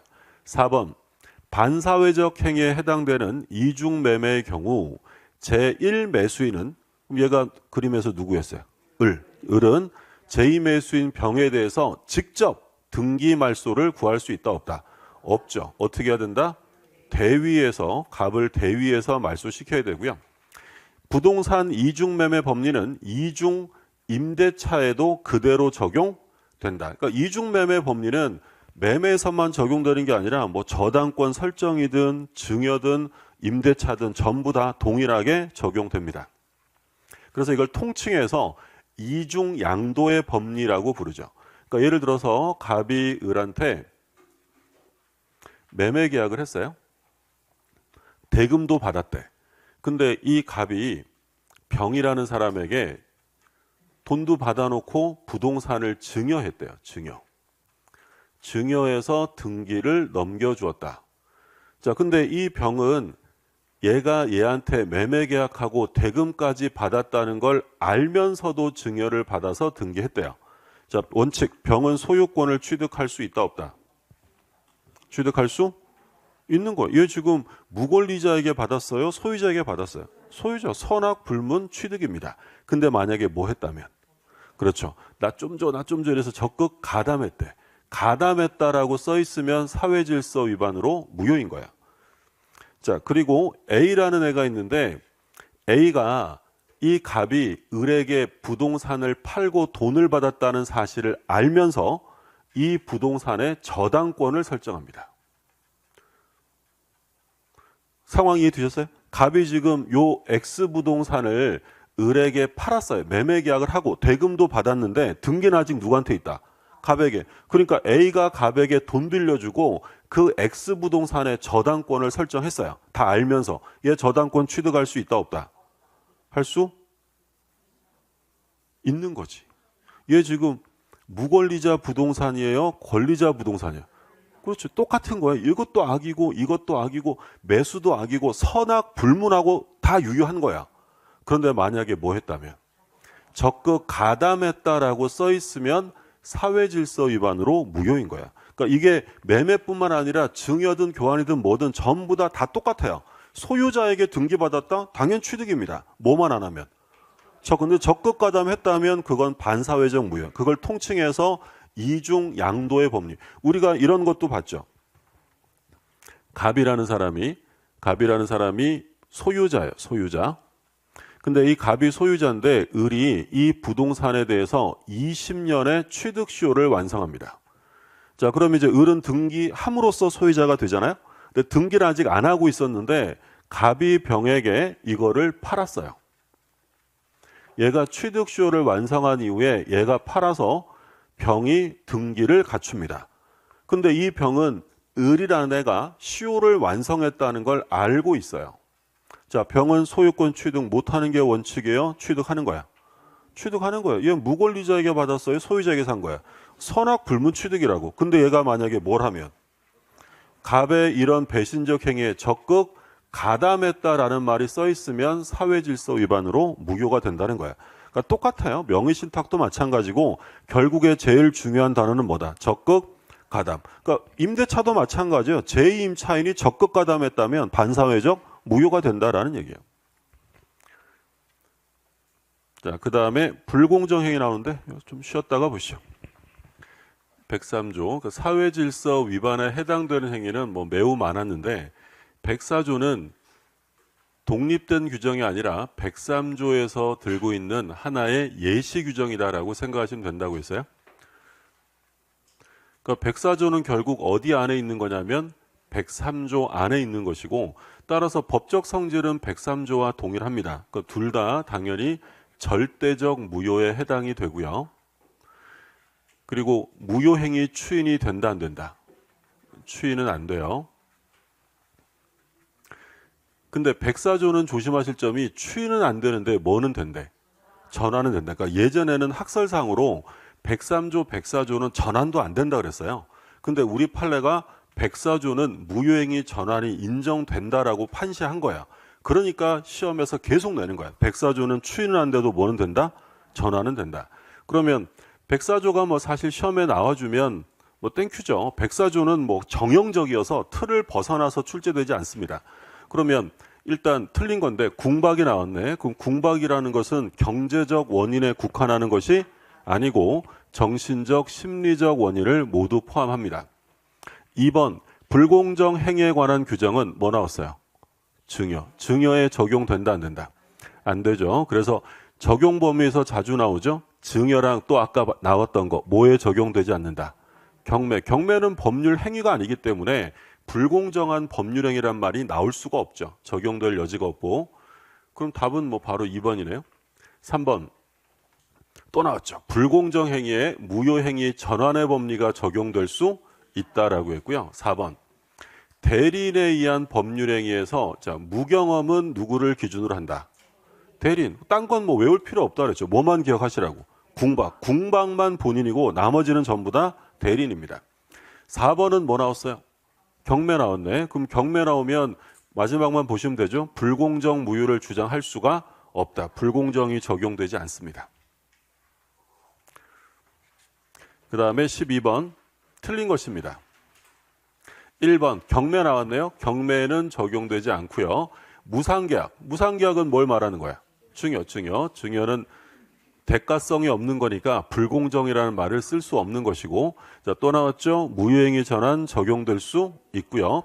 대리인에 의해서 이루어졌대. 그럼 궁박 찾으면 되겠네. 궁박은 누가 기준? 본인. 나머지는 싹 다 대리인이죠. 정답은 4번. 매매계약이 불공정 행위에 해당하는지는 계약 체결 당시 법률행위 시를 기준으로 판단해야 되고 이행기를 기준으로 하는 것이 아닙니다. 그러니까 계약 체결할 때만 현저하지 않았으면 되는 거죠. 우리가 봤던 판례 중에 뭐 있었냐면 계약을 체결할 때는 가격 차이가 현저하지 않았어요. 근데 계약이 체결된 이후에 급격한 경제적 변화가 생기면서 일방이 아주 큰 피해를 보게 된 사건이죠. 불공정 행위다 아니다. 아니라는 거예요. 나중에 달라진 건 고려하지 않습니다. 언제만 보는 거야. 계약시가 기준이고. 자, 13번 틀린 것입니다. 1번 궁박은 경제적, 정신적, 심리적 다 포함되고요. 자, 무경험 나왔죠? 무경험은 거래 일반에 대한 경험 부족을 의미한다. 그렇죠? 뭐라고 써 있으면 틀린다 그랬어요. 무경험이란 특정 거래 영역에서의 무경험을 의미한다라고 써 있으면 틀립니다. 특정 거래를 몇 번 했느냐가 중요한 게 아니라 일반적인 거래 활동을 할 수 있는지를 살펴야 한다라고 했고요. 또 나왔네요. 대리인에 의한. 대리인 나오면 이제 궁박경솔 나올 텐데 궁박은 누가 기준? 본인 기준. 그렇죠? 그 다음에 4번. 급부와 반대급부 사이에 현저한 불균형이 존재하는지는 특별한 사정이 없는 한 언제를 기준으로 판단한다? 법률행위 시, 계약 체결 시를 기준으로 판단한다. 그리고 5번. 급부와 반대급부 사이의 현저한 불균형은 궁박경솔 무경험을 고려하여 당사자의 주관적 가치에 따라 판단한다. OX. 뭐가 틀렸어요? 이제 주관적이 아니라 객관적이다라고 했죠. 그 사람이 자기 주관적 가치에 따라서 와 이건 나한테 엄청 중요한 물건인데 내가 이 정도 가격에 팔다니 이건 난 폭리를 당한 거야. 인정된다 안 된다? 안 돼요. 그 사람의 주관적인 소중함 이런 건 따지지 않고요. 거래 일반의 객관적 가치에 따라서 평가해야 한다라고 했죠. 정답은 5번.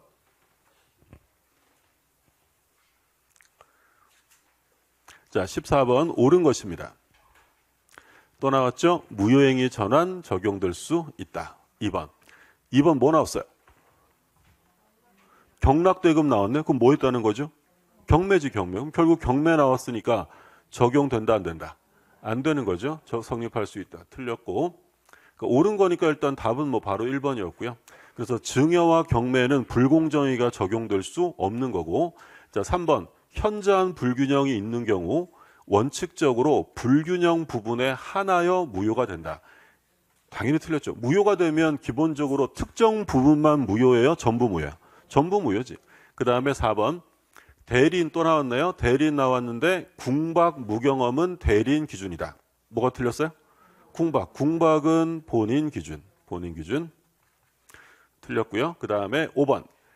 계약 피해 당사자가 급박한 곤궁 상태에 있었다면 그 상대방에게 폭리 행위에 악의가 없었더라도 불공정 법률 행위는 성립한다. 틀렸죠. 반드시 있어야 돼요. 폭리 행위의 악이라는 건 뭐라고 표현했어요? 폭리 행위의 당사자를 이용해 먹을 의도가 있어야 돼요. 이용 의도가 있어야 한다. 폭리 행위의 악이라는 것은 이용해 먹을 의도를 의미한다라고 했죠. 그러니까 가격 차가 아무리 난다 하더라도 그걸 이용해 먹을 의도가 없었다면 그건 불공정위가 될 수 없다라고 했죠. 그래서 옳은 지문은 1번이 되겠고요. 자, 그 다음에 1번 법률행위 해석인데 갑은 을 소유 X 토지를 임차하여 사용하던 중 이를 매수하기로 을과 합의하였으나 계약서에는 Y 토지로 잘못 기재했다. 뭐에 관한 문제죠? 그렇죠. 지금 당사자가 X 토지를 임차하여 사용하다가 이걸 매수하기로 합의를 했는데 계약서에는 실수로 Y 토지라고 잘못 적었다. 그러면 우리가 이제 봤던 사례는 이거죠. 갑과 을이 갑이 X 토지도 있고 Y 토지도 소유하고 있는데 두 사람이 X 토지에 대한 매매 계약에 합의를 했어요. 근데 이제 문제는 사무실에 가서 계약서를 썼는데 계약서에는 실수로 Y 토지라고 잘못 적었다는 거죠. 그러면 두 사람 사이에 체결된 매매 계약은 X 토지다, Y 토지다. X 토지 합의했잖아요. 그러면 요건 글자를 잘못 쓴 O 표시니까 O 표시는 해를 주지 않습니다. O 표시 무해. 근데 이제 문제는 계약서에 Y 토지라고 잘못 적는 바람에 등기도 Y 토지 등기가 이전이 됐대요. 자, 그럼 Y 토지 등기는 유효다, 무효다? 항상 등기가 유효하려면 등기에 부합하는 뭐가 있어야 돼요? 실체관계. 그럼 Y 토지에 대한 거래가 있었어요, 없었어요? 없었지. 그러면 거래를 안 했는데 법률행위를 안 했는데 등기가 됐다는 건 실체관계가 없는 원인 무효 등기일 뿐입니다. 자, 근데 이제 문제는 Y 등기가 을에게 되어 있는 바람에 병이라는 애가 그걸 모르고 을 건 줄 알고 Y 토지를 이전받았다는 거예요. 자, 그럼 병의 Y 등기 유효다, 무효다? 당연히 무효죠. 이게 소유자에게 산 거예요? 무권리자에게 산 거야? 무권리자에게 부동산을 사면 권리 취득할 수 없다. 등기의 공신력은 인정하지 않습니다. 그러면 갑이 취할 수 있는 조치는 뭐라 그랬어요? 을과 병을 상대로 각각 Y 토지 등기를 말소하라라고 청구할 수 있는 거고요. 그러면 갑은 을에게 X 토지 이전 의무는 없어진 거예요? 남아 있는 거예요? 남아 있지. X 토지는 유효하게 계약했으니까 이전 의무는 그대로 남습니다. 그리고 5표시 무효에서 뭘 조심하시라고 했냐면 여기서 차고 취소란 말이 나오면 된다 안 된다? 무조건 안 되는 거예요. 왜 안 된다고 했냐면 자, X 토지는 차고가 있어요 없어요? 둘 다 뭐라고 합의한 거야? X 토지라고 완전한 의사의 합의가 있었기 때문에 차고는 아예 없어요. 만약에 갑은 X 토지를 팔려고 했고 을은 Y 토지인 줄 알았다면 차고에 문제가 생길 수도 있겠죠. 근데 둘 다 뭔 줄 알았어요? X 토지. 그러면 진위가 일치하면 진위의 합의가 된 거예요. 그러면 Y 토지 취소할 수 있다 이러면 돼 안 돼? 안 되지. 이건 왜 안 된다 그랬어요? 계약을 한 적이 없어요. 계약이 성립되지 않으면 무효나 취소라는 말을 쓸 수가 없다. 그래서 X든 Y든 차고란 말이 나와서는 안 된다. 그래서 이게 법률행위 해석으로 따지면 5표시 무효는 자연적 해석이에요? 규범적 해석이에요? 의사가 중요한 거예요? 표시가 중요한 거예요? X에 합의한 의사가 중요한 거지. 우리가 자연적 해석의 대표적인 것으로 본 게 바로 5표시 무효. 그때 우리 뭐라 그랬어요? 자연적 해석에서는 차고의 문제가 생길 수 없다라고 했죠. 처음 듣는 척 하지 마시고. 그러니까 우리 이런 얘기 했었잖아요. 갑이 을한테 물건을 팔려고 하는데 얘가 얘 의사가 이걸 960만 원에 팔 생각이었어요. 근데 얘가 실수로 청약서의 표시를 690만 원이라고 쓴 거예요. 근데 이 을이 청약서를 받았어요? 받았을 때 얼마라고 써 있는 거야? 690. 그리고 얘가 오케이 하고 승낙을 합니다. 그러면 이 경우에 계약은 얼마에 성립하는 게 원칙이에요? 지금 얘가 받은 청약서에 뭐라고 써 있다고? 690. 이거 보고 내가 살게 라고 했어요. 얼마에 성립하는 거야? 당연히 600. 이게 무슨 해석이야? 자연적 해석이에요? 규범적 해석이에요? 규범 표시된 대로 인정하는 거야. 그러면 갑은 표시상에 착오가 있었기 때문에 착오 취소를 뒤에 논의하는 거야. 근데 만약에 얘가 690이라고 썼지만 을은 갑의 진위에 동의합니다. 그럼 갑의 진위에 동의해서 승낙했다면 계약은 얼마에 성립합니까? 960이에요. 그럼 이건 자연적 해석이에요? 규범적 해석이에요? 자연적 해석. 그러면 960이라는 진위에 동의했다면 착오의 문제가 생길까? 생길 여지가 없어요. 생길 여지가 없지. 이건 완전한 합의인 거예요. 그러면 이 경우에는 착오의 문제가 생길 수 없다. 이걸 다르게 표현하면 자연적 해석에서는 착오의 문제가 생기지 않는다. 왜? 진위에 동의했기 때문에. 그 얘기하는 거고. 그럼 이제 질문 볼게요. 1번. X 토지에 대해서 유효하게 성립한다. 바로 정답이죠. 1번. 자, 2번. Y 토지에 성립한다. 틀렸고요. Y 토지는 계약한 적이 없고. 3번. X 토지에 대하여 매매 계약이 성립하지만. 그렇죠. 여기까지는 맞고요. 근데 뒤에 뭐가 나왔어요? 착오 취소란 말을 써서는 안 되고요. 4번. Y 토지에 대하여 성립하지만 성립하지 않고요. 그리고 착오 문제도 발생할 수가 없어요. 계약이 불성립이니까. 자, 5번. X와 Y 어느 토지에 대해서도 매매 계약이 성립하지 않는다. 뭐에는 성립한다. X 토지는 성립하는 거죠. 그렇죠? 틀렸고 정답은 1번. 사실 여기까지가 이제 법률행위에 관한 내용이에요. 해석까지가 법률행위 내용이고 지금부터 이제 2번부터 나오는 게 의사표시에 관한 비정상적 의사표시입니다. 우리 몇 가지 봤죠? 비정상적 의사표시라고 해서 비, 통, 착사 4가지가 나오죠. 의사표시가 정상적으로 효력이 생기려면 의사와 표시가 일치하고 의사의 하자가 없어야 돼요. 근데 불일치하거나 하자가 있으면 비정상적 의사표시고요. 그럼 의사와 표시가 불일치하는 게 몇 개 있었어요? 3개. 비진이, 통정, 착오. 하자가 있는 건 사기강박. 그러면 사기강박은 의사와 표시가 일치해요, 불일치해요? 일치합니다. 일치하는데 의사 형성에 하자가 있는 거. 불일치하는 건 앞에 세 개고요. 그러면 비진의 표시가 성립하기 위한 요건. 첫 번째, 법률 관계를 의혹하는 의사 표시가 있을 것. 자, 두 번째, 의사와 표시가 일치해요, 불일치해요? 불일치하는 거 보는 거야.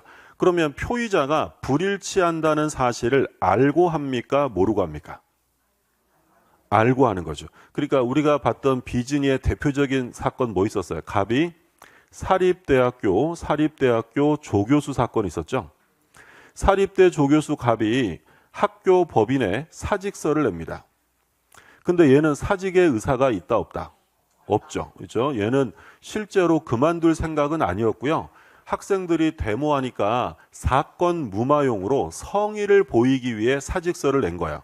그러면 의사와 표시가 일치한다, 불일치한다? 불일치하죠. 얘가 모르고 해요, 알면서도 하는 거야? 알면서도 하는 거죠. 그러면 이 비진이 표시를 했을 때 이 원칙은 유효냐, 무효냐라고 물으면 원칙은 유효. 언제 무효가 돼요? 상대방이 알았거나 알 수 있었을 때 무효다. 그러면 일단 비진이에서 조심하실 개념, 진이라는 것은 특정한 의사 표시를 하고자 하는 생각, 의사를 말하는 것이지 진정으로 바라는 것, 원하는 것을 의미하는 게 아니다. 그러니까 진짜 하고 싶진 않았어요. 원하지는 않았지만 그걸 한다는 생각이 있었다, 의사가 있었다면 그건 비진이가 아니라 진입니다. 그럼 만약에 지문에서 뭐뭐 할 생각 없이, 뭐뭐 할 의사 없이 라고 써 있으면 그건 뭐야? 그건 비진인 거야. 그래서 우리 관련해서 봤던 중요한 판례가 강박을 당해서 어쩔 수 없다고 생각하고 증여한 사건이 있었죠. 강박을 당해 증여했다면 증여는 진이에요, 비진이에요? 그거는 진이죠. 왜? 증여한다는 생각은 있다 없다? 있다라는 거였죠. 그래서 뭐뭐 할 생각 없이, 의사 없이 이렇게 써 있으면 비진이라고 생각하시면 돼요. 의사 표시가 있어야 되고 불일치하고 표의자가 알고 합니다. 만약에 표의자가 의사와 표시의 불일치를 모르고 하면 뭐야? 모르고 하면 착오죠.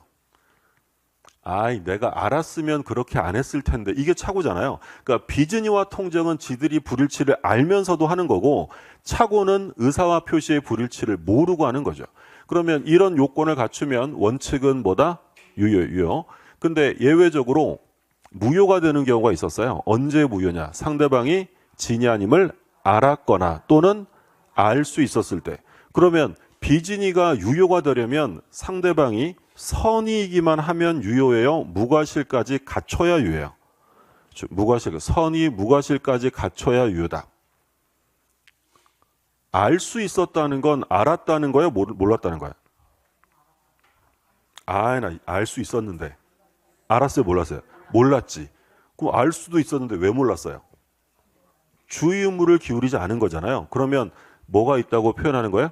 과실. 그러니까 알았거나 몰랐어도 과실이 있었으면 무효인 거야. 알 수 있었으면. 그럼 유효가 되려면 몰랐다고 땡이에요? 과실도 없어야 돼. 과실도 없어야지. 그렇죠? 그래서 비진이가 유효가 되려면 선의로 충분한 것이 아니라 무과실까지 갖춰야 합니다.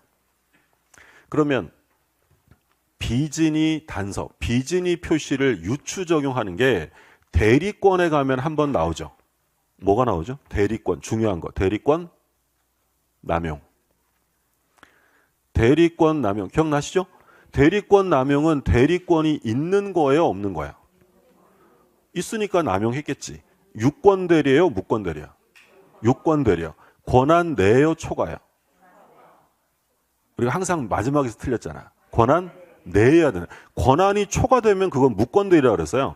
그러면 권한 내기 때문에, 대리권이 있고 권한 내기 때문에 본인이 원래 책임을 져야죠. 근데 언제나 책임을 지라는 건 본인에게 가혹하니까 비진이를 유추 적용해서 상대방이 남용 사실을 알았거나 알 수 있었다면 본인은 책임을 지지 않는다. 그걸 뭐라고 불렀어요? 대리권 남용이다라고 불렀죠. 그렇죠? 기억나시죠? 예, 우리 많이 봤잖아요. 명성그룹 사건도 보고 뭐 등등 봤었는데, 예, 나중에 대리편 가면 나오겠죠. 뭐 기억이 안 나실 수도 있는데, 근데 이제 그런 경우 있잖아요. 이제 공부 시작하신 지 얼마 안 되시는 분들은 지금 요 기출 문제 푸는 게 좀 어려울 수도 있어요. 근데 이제 공부를 얼마 안 하신 분들은, 늦게 시작하신 분들은 그만큼 더 노력을 하셔야 돼요. 그러면 기출 문제를 풀 때 우리가 이제 요 책을 보면 민법이 한 240페이지 정도 된단 말이에요.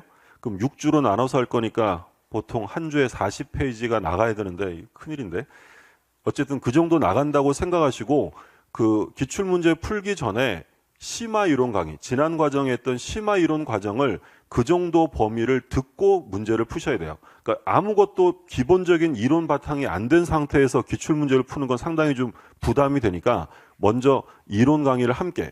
근데 이제 새로 시작하신 분도 그렇겠지만 오래 하셨어도 이렇게 또 가방만 왔다 갔다 하고 이러는 바람에 내가 공부량이 부족할 수도 있잖아요.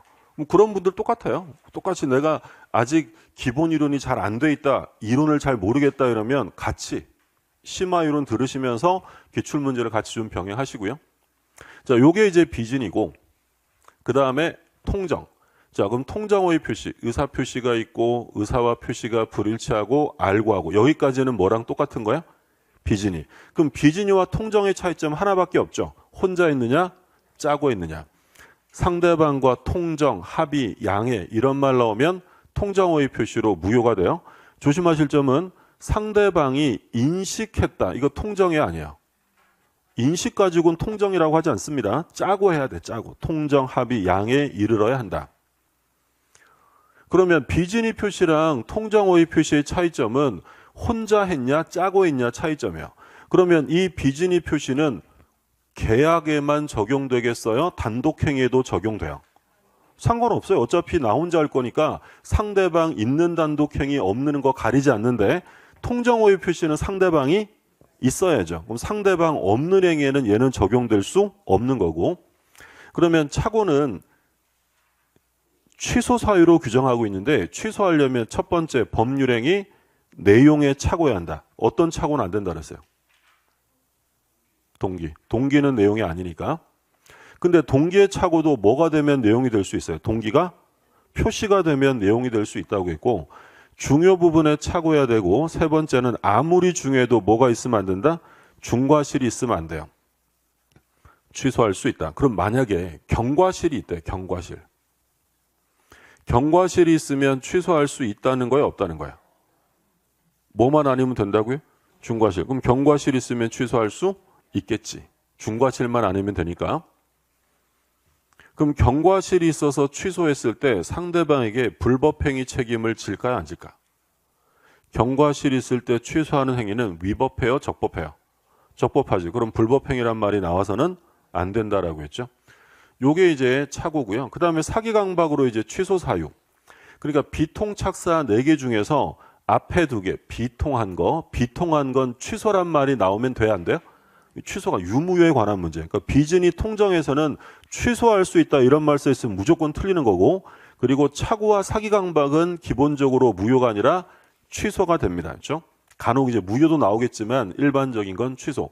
그럼 이 비통착사 4가지의 공통점이 있었죠? 이 4가지의 공통점은 뭐가 있었어요? 전부 다. 제일 중요한 건 선의의 제3자 보호 규정이 있었고요. 그리고 공법행위, 소송행위나 가족법상 행위에 적용되지 않습니다. 그럼 비통착사에서 보호되는 선의의 제3자란 무과실까지 갖춰야 돼요? 선의면 돼요? 선의면 돼요. 무과실은 요구되지 않고요. 그리고 제3자의 선의는 추정되기 때문에 제3자가 스스로 선의임을 입증할 필요는 없다라고 했죠. 그러니까 얘랑 오해하시면 안 된다고. 비진이가 유효하려면 선의면 돼요? 선의 무과실해야 돼? 당연히 선의 무과실. 왜? 알았거나 알 수 있었으면 무효가 되기 때문에 유효하려면 알 수 없었어야 돼요. 근데 여기서 말하는 무과실이 요구되지 않는다는 건 비진이 유효가 아니라 비통착사 공통적으로 보호되는 누구를 말하는 거야? 제3자. 보호되는 제3자는 어디든지 간에 선의면 되지 무과실은 필요 없다는 거야. 요 내용들이 이제 차례대로 이제 나오고요. 이 중에서 시험에 가장 많이 출제되는 파트는 통정어의 표시죠. 가장 많이 나오고. 그 다음에 착오. 그 다음에 사기강박. 비진이는 가끔씩 나오고요. 자, 문제 볼게요. 틀린 것을 찾으래요. 대출 절차상 편의를 위하여 명의를 빌려준 자가 채무 부담의 의사를 가졌더라도 의사 표시는 비진이 표시다. 진이냐 비진이냐를 묻고 있잖아요. 그럼 어떤 표현이 눈에 들어올까요? 의사가 있대 없대? 의사가 있대잖아요. 그럼 비진이에요 진이에요? 진이지, 그렇죠? 1번 정답. 다만 이제 우리가 비교했던 판례로 본 게 금융기관이 채무 부담을 지우지 않기로 뭐한 사건이 있었냐면 양해했다라고 써 있으면 그건 뭐가 된다고 했어요? 그건 통정 허위 표시가 된다. 양해란 말이 없으면 비진이가 아니라 진이다라고 했죠. 2번. 비진이 규정은 원칙적으로 상대방 있는 단독행위에 적용? 당연히 되죠. 비진이는 계약이든 상대방 있든 없든 다 적용한다고 했고. 3번. 매매계약에서 비진이 표시는 상대방이 선의이며 과실 없는 경우에 한하여 유효하다. OX. 조심하셔야죠. 그러니까 여기서 지금 제3자를 물었어요. 비진이를 묻는 거예요. 비진이의 유효를 묻는 거잖아요. 그럼 비진이가 유효하려면 선의면 돼요. 선의 무과실까지 갖춰야 돼. 선의 무과실. 그러니까 당연히 선의이며 과실이 없는 무과실인 경우에 한해서만 유효가 돼요. 만약에 선인데 과실이 있으면 유효다 무효다? 무효지. 선인데 과실이 있다는 걸 우리가 뭐라고 불렀어요? 알 수 있었다라고 부른 거죠. 그래서 유효가 되려면 선이 무과실해야 되고. 4번 뭐가 나왔어요? 사직의 의사가 없는 사직의 의사가 없대. 그럼 뒤에 뭐 나왔어요? 사직서 냈단 말이 나올 거 아니에요. 비진이다 진이다? 비진이죠. 의사 없이 사용자 지시로 사직서를 제출했대요. 그럼 의사 없이 낸 거니까 이건 비진이다. 5번. 상대방이 표의자의 진이 아님을 알았다는 것은 무효를 주장하는 자가 증명해야 한다. 그러니까 기본적으로 유무효에 관한 문제가 생기면 입증은 누가 한다 그랬어요? 무효 주장자가 하는 거예요. 표의자가 입증하는 거고요. 3번 틀린 것입니다. 진이란 특정한 내용의 의사표시를 하고자 하는 표의자의 생각, 의사를 말하는 것이고요. 표의자가 진정으로 바라는 사항을 뜻하는 것은 아니다. 그렇고 2번, 상대방이 표의자의 진이 아님을 알았대요. 진이 아님을 알았다. 그럼 어떻게 되죠? 효력은? 무효가 되겠지. 표의자는 진이 아닌 의사표시를 취소할 수 있다. 취소가 아니라 뭐라고요? 무효.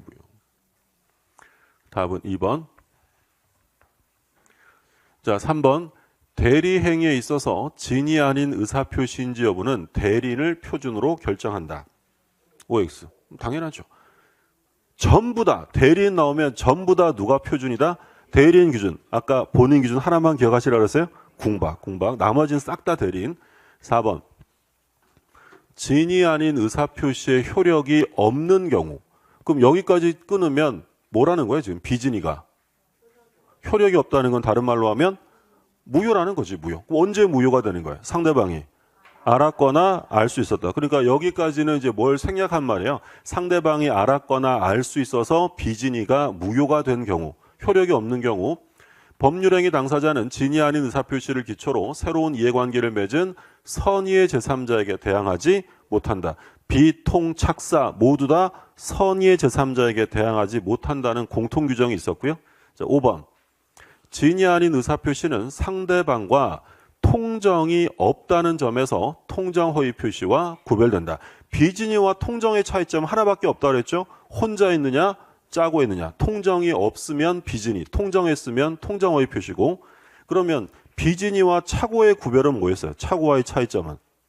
불일치를 알고 하느냐, 모르고 하느냐. 알고 하면 비진이지만 모르고 하면 착오의 문제가 된다. 자, 말씀드린 것처럼 비통착사 중에서는 뭐 가장 출제 빈도가 높은 게 통정허위 표시고, 그리고 얘는 특히 이런 사례 형태로 출제가 되죠. 갑이 을과 짜고 통정허위 표시하고 뭐 제3자 병 이런 말 나오죠. 그러면 우리가 지금까지 공부한 바에 따라서 바로 그냥 보면 뭘 확인하시라 그랬죠? 갑과 을이 통정했다고 써 있잖아요. 그러면 갑과 을에서 끝날 리는 없지. 누가 나오겠어요? 병. 그러면 이 병이 중요한 건 선이냐 악이냐가 중요하지. 왜? 선이면 누가 소유자가 되고 병이 소유자가 되고 악이면 안 될 거 아니야. 그럼 병은 선이래요, 악이래요? 병은 갑을병은 일단 한자로 써 있으니까 먼저 눈에 들어온단 말이에요. 그럼 병이 보이면 앞에 모르는 이렇게 돼 있죠. 물론 그냥 병이라고만 써 있으면 선인지 악인지는 지문에서 제시해 주겠다는 얘기고, 그럼 여기서는 이미 누가 소유자임을 결정 짓고 얘기하는 거야. 병이 소유자, 병이. 그럼 1번 갑과 을은 매매 계약에 따른 채무를 이행할 필요가 없다. 그렇죠? 그러니까 출제자의 의도는 뭐예요? 이게 지금 무효잖아요, 무효. 그 무효면 이행하기 전이면 이행을 할 필요가 없고 이행을 했으면 돌려받는다는 거야. 근데 좀 문제가 좀 어색하긴 해요. 왜 어색하냐면 주어진 사례에서는 이미 이행이 다 끝났는데 갑자기 이행할 필요가 없다고 하니까 좀 어색하긴 하지만 출제자의 의도는 그거예요. 무효라면 이행하기 전이면 이행할 필요가 없다. 자, 2번 갑은 병에게 등기 말소를 구할 수 있다 없다? 없죠. 누가 소유자가 되니까? 병이 소유자가 되니까. 3번 그래서 누가 소유자가 된다고요? 병이 소유권을 취득합니다. 4번 갑이 자신의 소유권을 주장하려면 병의 악의를 증명해야 한다. 제3자 병이 선의이면 권리를 취득하고 악이면 못하잖아요. 근데 아까 계속 얘기한 게 선의는 추정되잖아. 그러면 스스로 병이 입증해야 돼요? 갑이 병의 악의를 입증해야 돼요? 갑이 병의 악의를 증명해야 되고요. 자, 5번 병이 선의인데 과실이 있다네? 보호된다 안 된다? 보호된다. 제3자는 선의면 충분하고 무과실을 갖출 필요는 없어요. 취득하지 못한다. 틀렸고요. 자, 통정허위 표시는 전형적인 사례 유형인데, 자, 지금 A라는 애가 갑에게 3억 원을 빌려준 채권자예요. 근데 이 갑이 돈은 안 갚고 돈 갚지 않으면 자기 부동산을 강제 집행 당할 것 같으니까 친구랑 짜고 재산을 빼돌립니다. 야, 친구야, 내가 상황이 이러니까 네 것처럼 좀 해두자라고 등기를 넘긴 거죠. 갑은 실제로 소유권을 넘겨줄 의사가 있어 없어요? 실제로는 없죠. 근데 넘겨주는 표시를 했네. 의사와 표시는 불일치합니다. 근데 혼자 한 거예요? 둘이 짜고 한 거야? 둘이 짜고 했죠. 그럼 이건 통정허위 표시니까 108조에 따라 무효입니다. 그럼 일단 둘이 짜고 허위로 했다면 사회질서 위반이다 아니다? 아니죠. 반사회적이지 않습니다. 사회질서 위반이 아니기 때문에 불법 원인급여물도 아닌 거야. 그럼 누가 소유자라는 거죠? 갑이 소유자야. 그럼 갑은 이 등기 어떻게 할 거야? 말소시켜야지. 그럼 갑이 등기를 찾아오는 방법은 소유권에 기한 등기 말소를 구하든지, 똑같은 거 뭐 있었어요? 진정명의 회복을 원인으로 한 이전 등기를 청구할 수 있다. 그래서 항상 똑같아요. 소유권에 기한 등기 말소 나오면 이거 안 하고 뭘 해도 된다. 진정명의 원인으로 이전 등기 청구할 수 있다. 그러면 이 A가요, 야, 니들의 가장매매는 나의 채권을 침해하는 것이야 라고 하면서 이 가장매매에 대한 채권자 취소권 행사할 수 있다 없다? 있다. 아까 어디서는 안 된다 그랬죠? 이중매매. 이중매매에서는 안 되고 여기서는 된다라고 했어요. 요건을 갖췄다면. 당사자 간에는 이게 끝이에요. 소유자는 갑이다. 그런데 을이 등기한 걸 가지고 병한테 팔아버립니다. 자, 그럼 당사자를 넘어서 누가 나왔어요? 제3자가 나온 거야. 그러면 이 경우에 이 병이라는 사람은 소유자에게 산 거예요? 무권리자에게 산 거야? 무권리자에게 샀기 때문에 얘도 권리를 취득할 수 없는 게 원칙이지만, 비통착사는 어떤 규정이 있었어요? 선의의 제3자를 보호한대. 그럼 얘가 만약에 선의였다면 갑은 선의의 제3자에게 대항할 수 없어요. 그럼 얘가 소유권을 취득하는 건 무효등기를 신뢰했기 때문이에요? 법률의 규정 때문이에요? 108조 2항. 등기 신뢰도 보호 안 되는 거예요? 등기를 믿어서가 아니라 108조 2항에 따라 취득합니다. 그러면 이제 얘가 선의자로서 소유자가 되면 갑은 소유권을 회복하지 못하잖아요. 그럼 갑은 어떻게 손실을 보상받을 수밖에 없는 거야? 누구 잡아야 돼? 을한테서 너 병한테 받은 매매대금 내놔. 라고 얘한테 부당이득이나 손해배상을 청구해서 금전적으로 회복할 수 있을 뿐이지 소유권을 찾아올 수는 없다라고 했어요. 그럼 이 선의의 병이 스스로 무효를 주장할 수 있느냐? 할 수 있다. 무효는 아까 뭐라 그랬어요?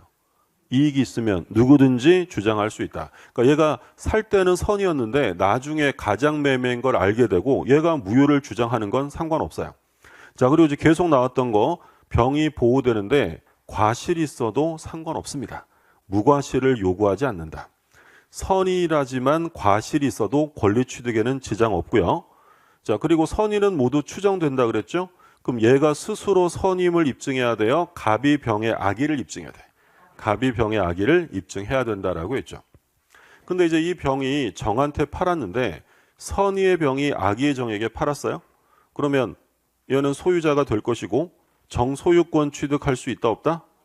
할 수 있죠. 누구한테 샀어요? 소유자에게 샀잖아요. 그러면 소유자에게 사면 무조건 취득, 선악불문, 소위 뭐 엄폐물 법칙 이런 거 봤고요. 거꾸로 얘가 악이고 얘가 선이에요. 병이 악이면 취득할 수 있다 없다? 없죠. 정이 선이면 취득할 수 있다라고 했죠. 얘는 취득 못하겠지만 얘도 선의의 뭐야? 선의의 제3자니까 권리 취득할 수 있다. 그러면 악의의 병에게서 산 애가 선의의 정이에요. 선의의 정이 무에게 팔았는데 무는 악이래. 소유권 취득할 수 있다 없다? 있죠. 누구한테 샀어요? 소유자에게 산 거지. 소유자에게 샀으면 무조건 취득하는 거야. 그 얘기하는 거고, 이게 통정호의 표시의 가장 기본적인 사례다라고 했던 거고, 이 유형이 뭐 반복적으로 여러 번 출제가 됐었죠. 계속 보죠. 5번.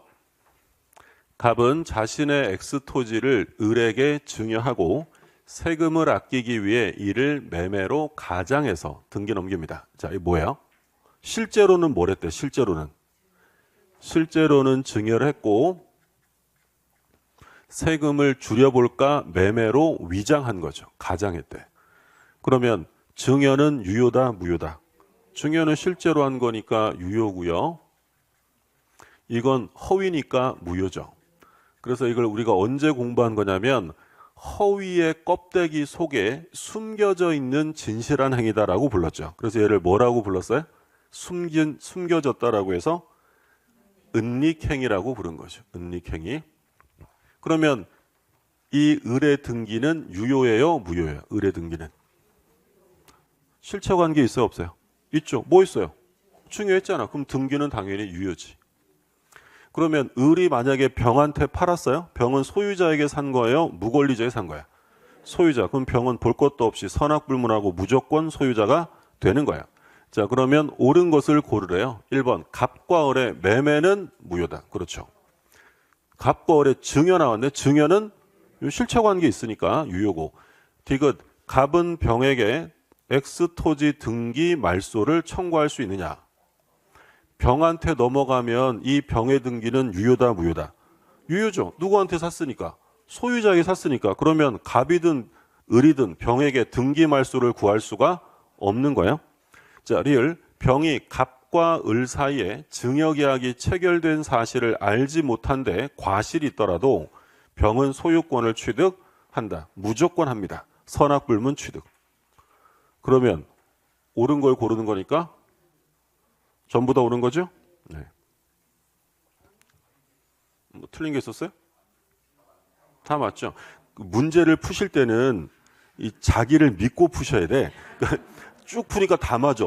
다 맞는데 체크할 때는 설마 다 맞을까? 이러면서 하나 빼 이러시면 안 돼요. 그렇죠? 자기를 믿고 푸셔야지. 자, 그 다음에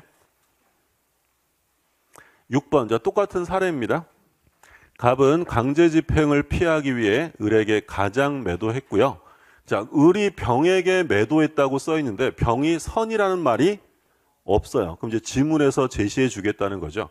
1번 일단 갑과 을의 가장 계약, 가장 매매는 당연히 무효고요. 2번 갑과 을 사이 계약은 채권자 취소권의 대상이 될 수 있다라고 이중 매매는 안 되고 통정호의 표시는 된다라고 했고요. 3번 병이 선의인 경우 그럼 누가 소유자예요? 병, 제3자가 소유자가 된 거죠.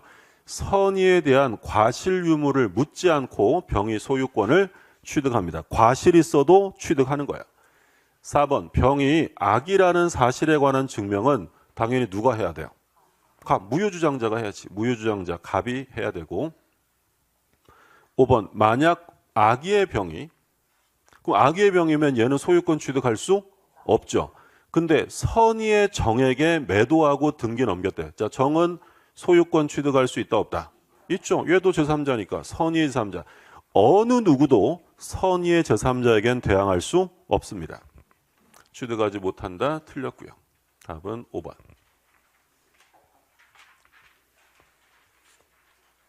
자, 7번 볼게요. 틀린 것입니다. 1번. 통정어의 표시가 성립하기 위해서 진위와 표시의 불일치에 관하여 상대방과 뭘 해야 돼요? 합의, 통정, 그렇죠? 양에 이르러야 한다라고 했고요. 만약에 인식했다라고 써 있으면 그건 통정어의 표시가 아니, 인식 정도는 안 돼. 둘이 짜야 되니까. 그 다음에 2번. 통정어의 표시로서 무효인 법률행위라도 채권자 취소권 대상이 될 수 있다. 3번. 당사자가 통정하여 증여를 매매로 가장했대. 증여는 유효다, 무효다? 유효고 매매는 무효죠. 증여와 매매 모두 무효다. 틀렸네요. 증여는 유효합니다. 실제로 한 거니까. 답은 3번. 4번 통정어의 표시 무효로 대항할 수 없는 제3자 범위, 제3자란 허위 표시를 기초로 새로운 법률 관계를 맺었는지 여부에 따라 실질적으로 파악해야 한다. 그렇죠? 제3자에 대한 내용이고. 그래서 이제 이 통정어의 표시에서는 제3자에 해당되는 사람들을 많이 물었는데 제3자에서 가장 중요한 사람이 누구였어요? 제3자에 해당되는 사람으로 가장 중요하네.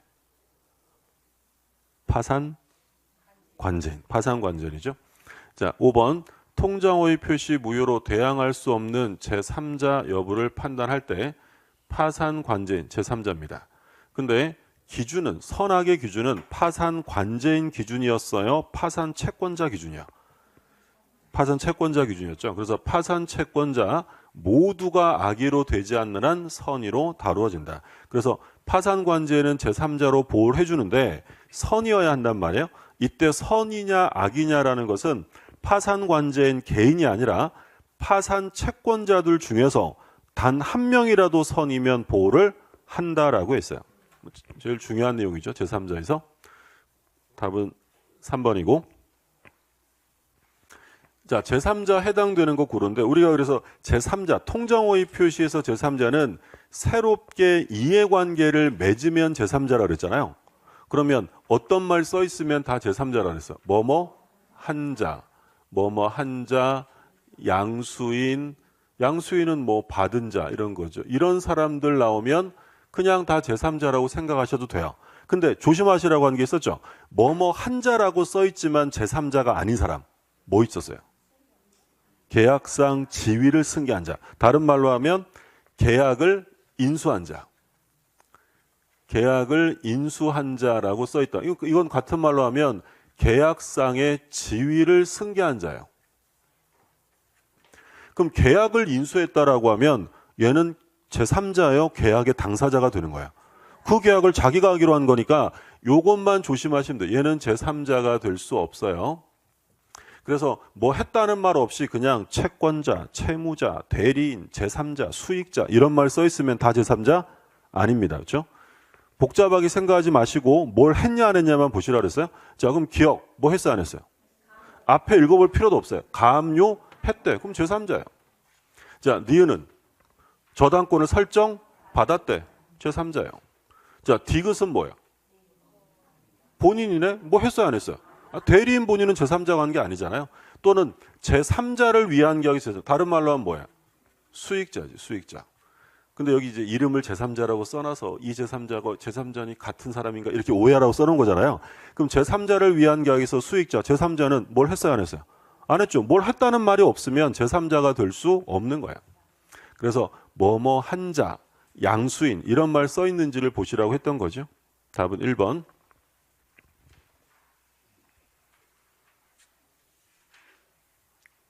그러니까 여기 써 있는 거 볼까요? 제3자에 해당되지 않은 사람. 해당되는 사람은 너무 많아요. 뭐만 하면 제3자니까. 대표적으로 누구예요?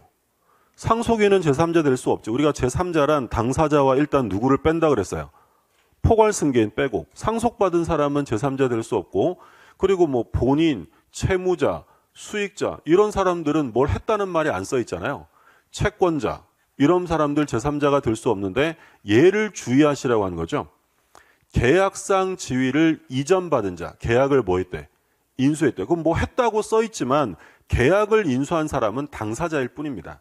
조심하시고. 그러면 제3자에 해당되는 사람들은 뭐 다 뭐예요? 매수 한 자, 가압류 한 자, 취득 한 자, 경락받은 자, 양수인, 이행한, 뭐 했어요 안 했어요? 이행한 보증이죠. 그러면 마지막에 제일 중요한 게 파산 관제. 이게 제일 중요하고요. 선악은 파산 채권자를 기준으로 판단해서 한 명이라도 선이면 보호한다라고 했죠. 9번. 통정의 표시를 기초로, 제3자 또 나왔어요. 제3자에 해당하는 자를 고르래. 자, 이거 딱 3개밖에 없으니까 뭐 맞히기는 쉽죠. 기억은 뭐야? 얘는 볼 거 제일 중요하네. 얘는 제3자. 그 다음에 니은에 뭐 했어요 안 했어요? 했죠. 보증 채무를 이행했대. 그래서 구상권을 취득했다. 그럼 당연히 제3자. 그 다음에 디귿은 이런 거 조심하시라고. 디귿은 뭐 나왔어요? 인수한 자인데 뭘 했는데 뭘 인수했대요? 계약을 인수했다면 얘는 그 계약의 당사자인 거지 제3자가 안 됩니다. 그래서 디귿 빼고 기억과 니은이 답이죠.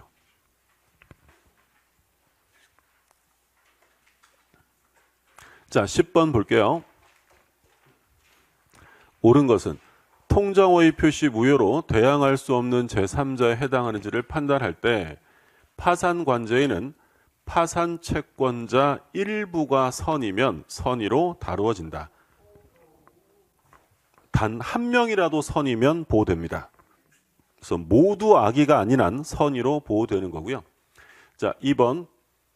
비진의 표시는 상대방이 표의자의 진이 아님을 알 수 있었대. 그럼 어떻게 되죠? 알았거나 알 수 있었으면 무효지. 또 취소라고 써놨네요. 틀렸고. 3번. 비진의 표시는 상대방과 통정이 없었다는 점에서 착오와 구분된다. 이상하게 써놨죠? 통정이 없다는 점에서 착오랑 구분되는 게 아니라 뭐랑 구분돼요? 통정의 표시랑 구분되는 거고요. 착오랑 구분되는 건 통정의 문제가 아니라 불일치를 알았느냐 모르느냐. 알고 하면 비진이지만 착오는 불일치를 모르고 하는 거죠. 그 다음에 4번. 제3자는 자신이 선이라는 것을 증명해야 되느냐 할 필요 없어요. 선의는 모두 추정되어집니다. 그 다음에 5번. 매수인의 채무 불이행을 이유로 매도인이 계약을 적법하게 해제했다면 착오를 이유로 한 매수인의 취소권은 소멸한다. 자, 5번은 뭐 워낙 강조했던 아주 중요한 판례죠. 소멸하지 않는다. 얘는 뭐 너무너무 중요한 거죠. 그래서 우리가 이제 착오 공부할 때 본 건데 그 다른 제도와의 관계라고 하면서 우리가 3가지를 봤단 말이에요. 착오와 취소, 착오와 해제, 착오와 해제. 그리고 또 중요하게 본 게 착오와 하자담보 책임. 기억나세요? 사기와 착오, 착오와 해제, 착오와 하자담보 책임. 그리고 첫 번째 사기당해서 착오에 빠졌다. 취소권은 2가지죠. 사기 취소와 착오 취소. 둘 중에 하나를 뭐 하면 된다? 선택. 그리고 적법하게 해제당한 사람은 더 이상 착오 취소 못해야 할 수 있어요. 할 수 있다. 이게 제일 중요하다고 했고, 그리고 착오와 하자담보 책임은 무슨 사건이라고 본 거죠? 김홍도 화백 사건이 있었죠. 그렇죠? 예.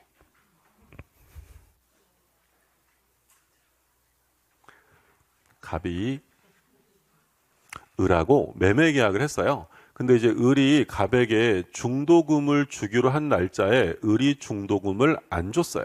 채무 불이행이죠. 그러면 갑은 계약을 어떻게 할 수 있다? 얘가 채무를 이행 안 했으니까 계약을 해제합니다. 물론 이때는 바로 해제해야 돼요? 최고해야 돼. 그렇죠. 이건 대금을 안 준 건 불능이 아니니까 최고하고 그래도 이행하지 않자 계약을 해제합니다. 그러면 을은 채무 불이행을 이유로 해제당한 사람, 의무 위반자니까 뭘 해야 돼? 갑에게 손해배상 책임이 생기겠죠.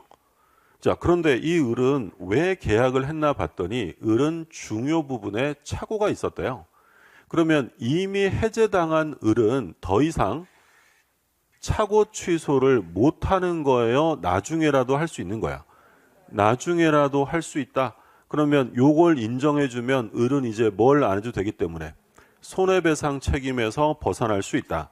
그래서 이미 적법하게 해제된 법률행위를 다시 착오 취소할 수 있느냐? 할 수 있고요. 이거를 확 줄여서 얘기하면 이미 해제된 법률행위를 취소할 수도 있다라고 표현하는 거예요. 자, 이건 너무 중요한 거니까 다시 한번 보세요. 매도인이 계약을 해제했어요. 누가? 여기서 매도인이 누구야? 얘가 해제했다고. 그러면 해제당한 매수인은 착오 취소를 못한다, 할 수 있다. 할 수 있죠. 취소권이 소멸하는 건 아니다라는 거죠. 그 얘기고. 또 중요하게 본 게 뭐였어요? 제가 물건을 하나 샀는데 김홍도 화백의 그림인 줄 알고 샀는데 사고 봤더니 가짜예요. 중요해, 안 중요해요? 중요해. 일단 중요 부분 착오가 있어요. 그럼 걔는 물건을 판 매도인은 하자 있는 걸 팔았죠. 그러면 착오와 하자담보 책임이 경합합니다. 그럼 이 경우에 하자담보 책임이 성립하는 범위에서 착오 취소는 배제됩니까? 착오 취소할 수 있어요? 할 수 있다라고 했죠. 그렇죠. 그래서 두 가지가 다 중요했어요. 뒤에 또 나올 거예요. 그래서 착오와 하자담보 책임 나오면 역시 선택적으로 행사할 수 있는 거지 하자담보 책임이 우선 적용되는 것이 아니다라고 했던 거고. 11번 옳은 것입니다.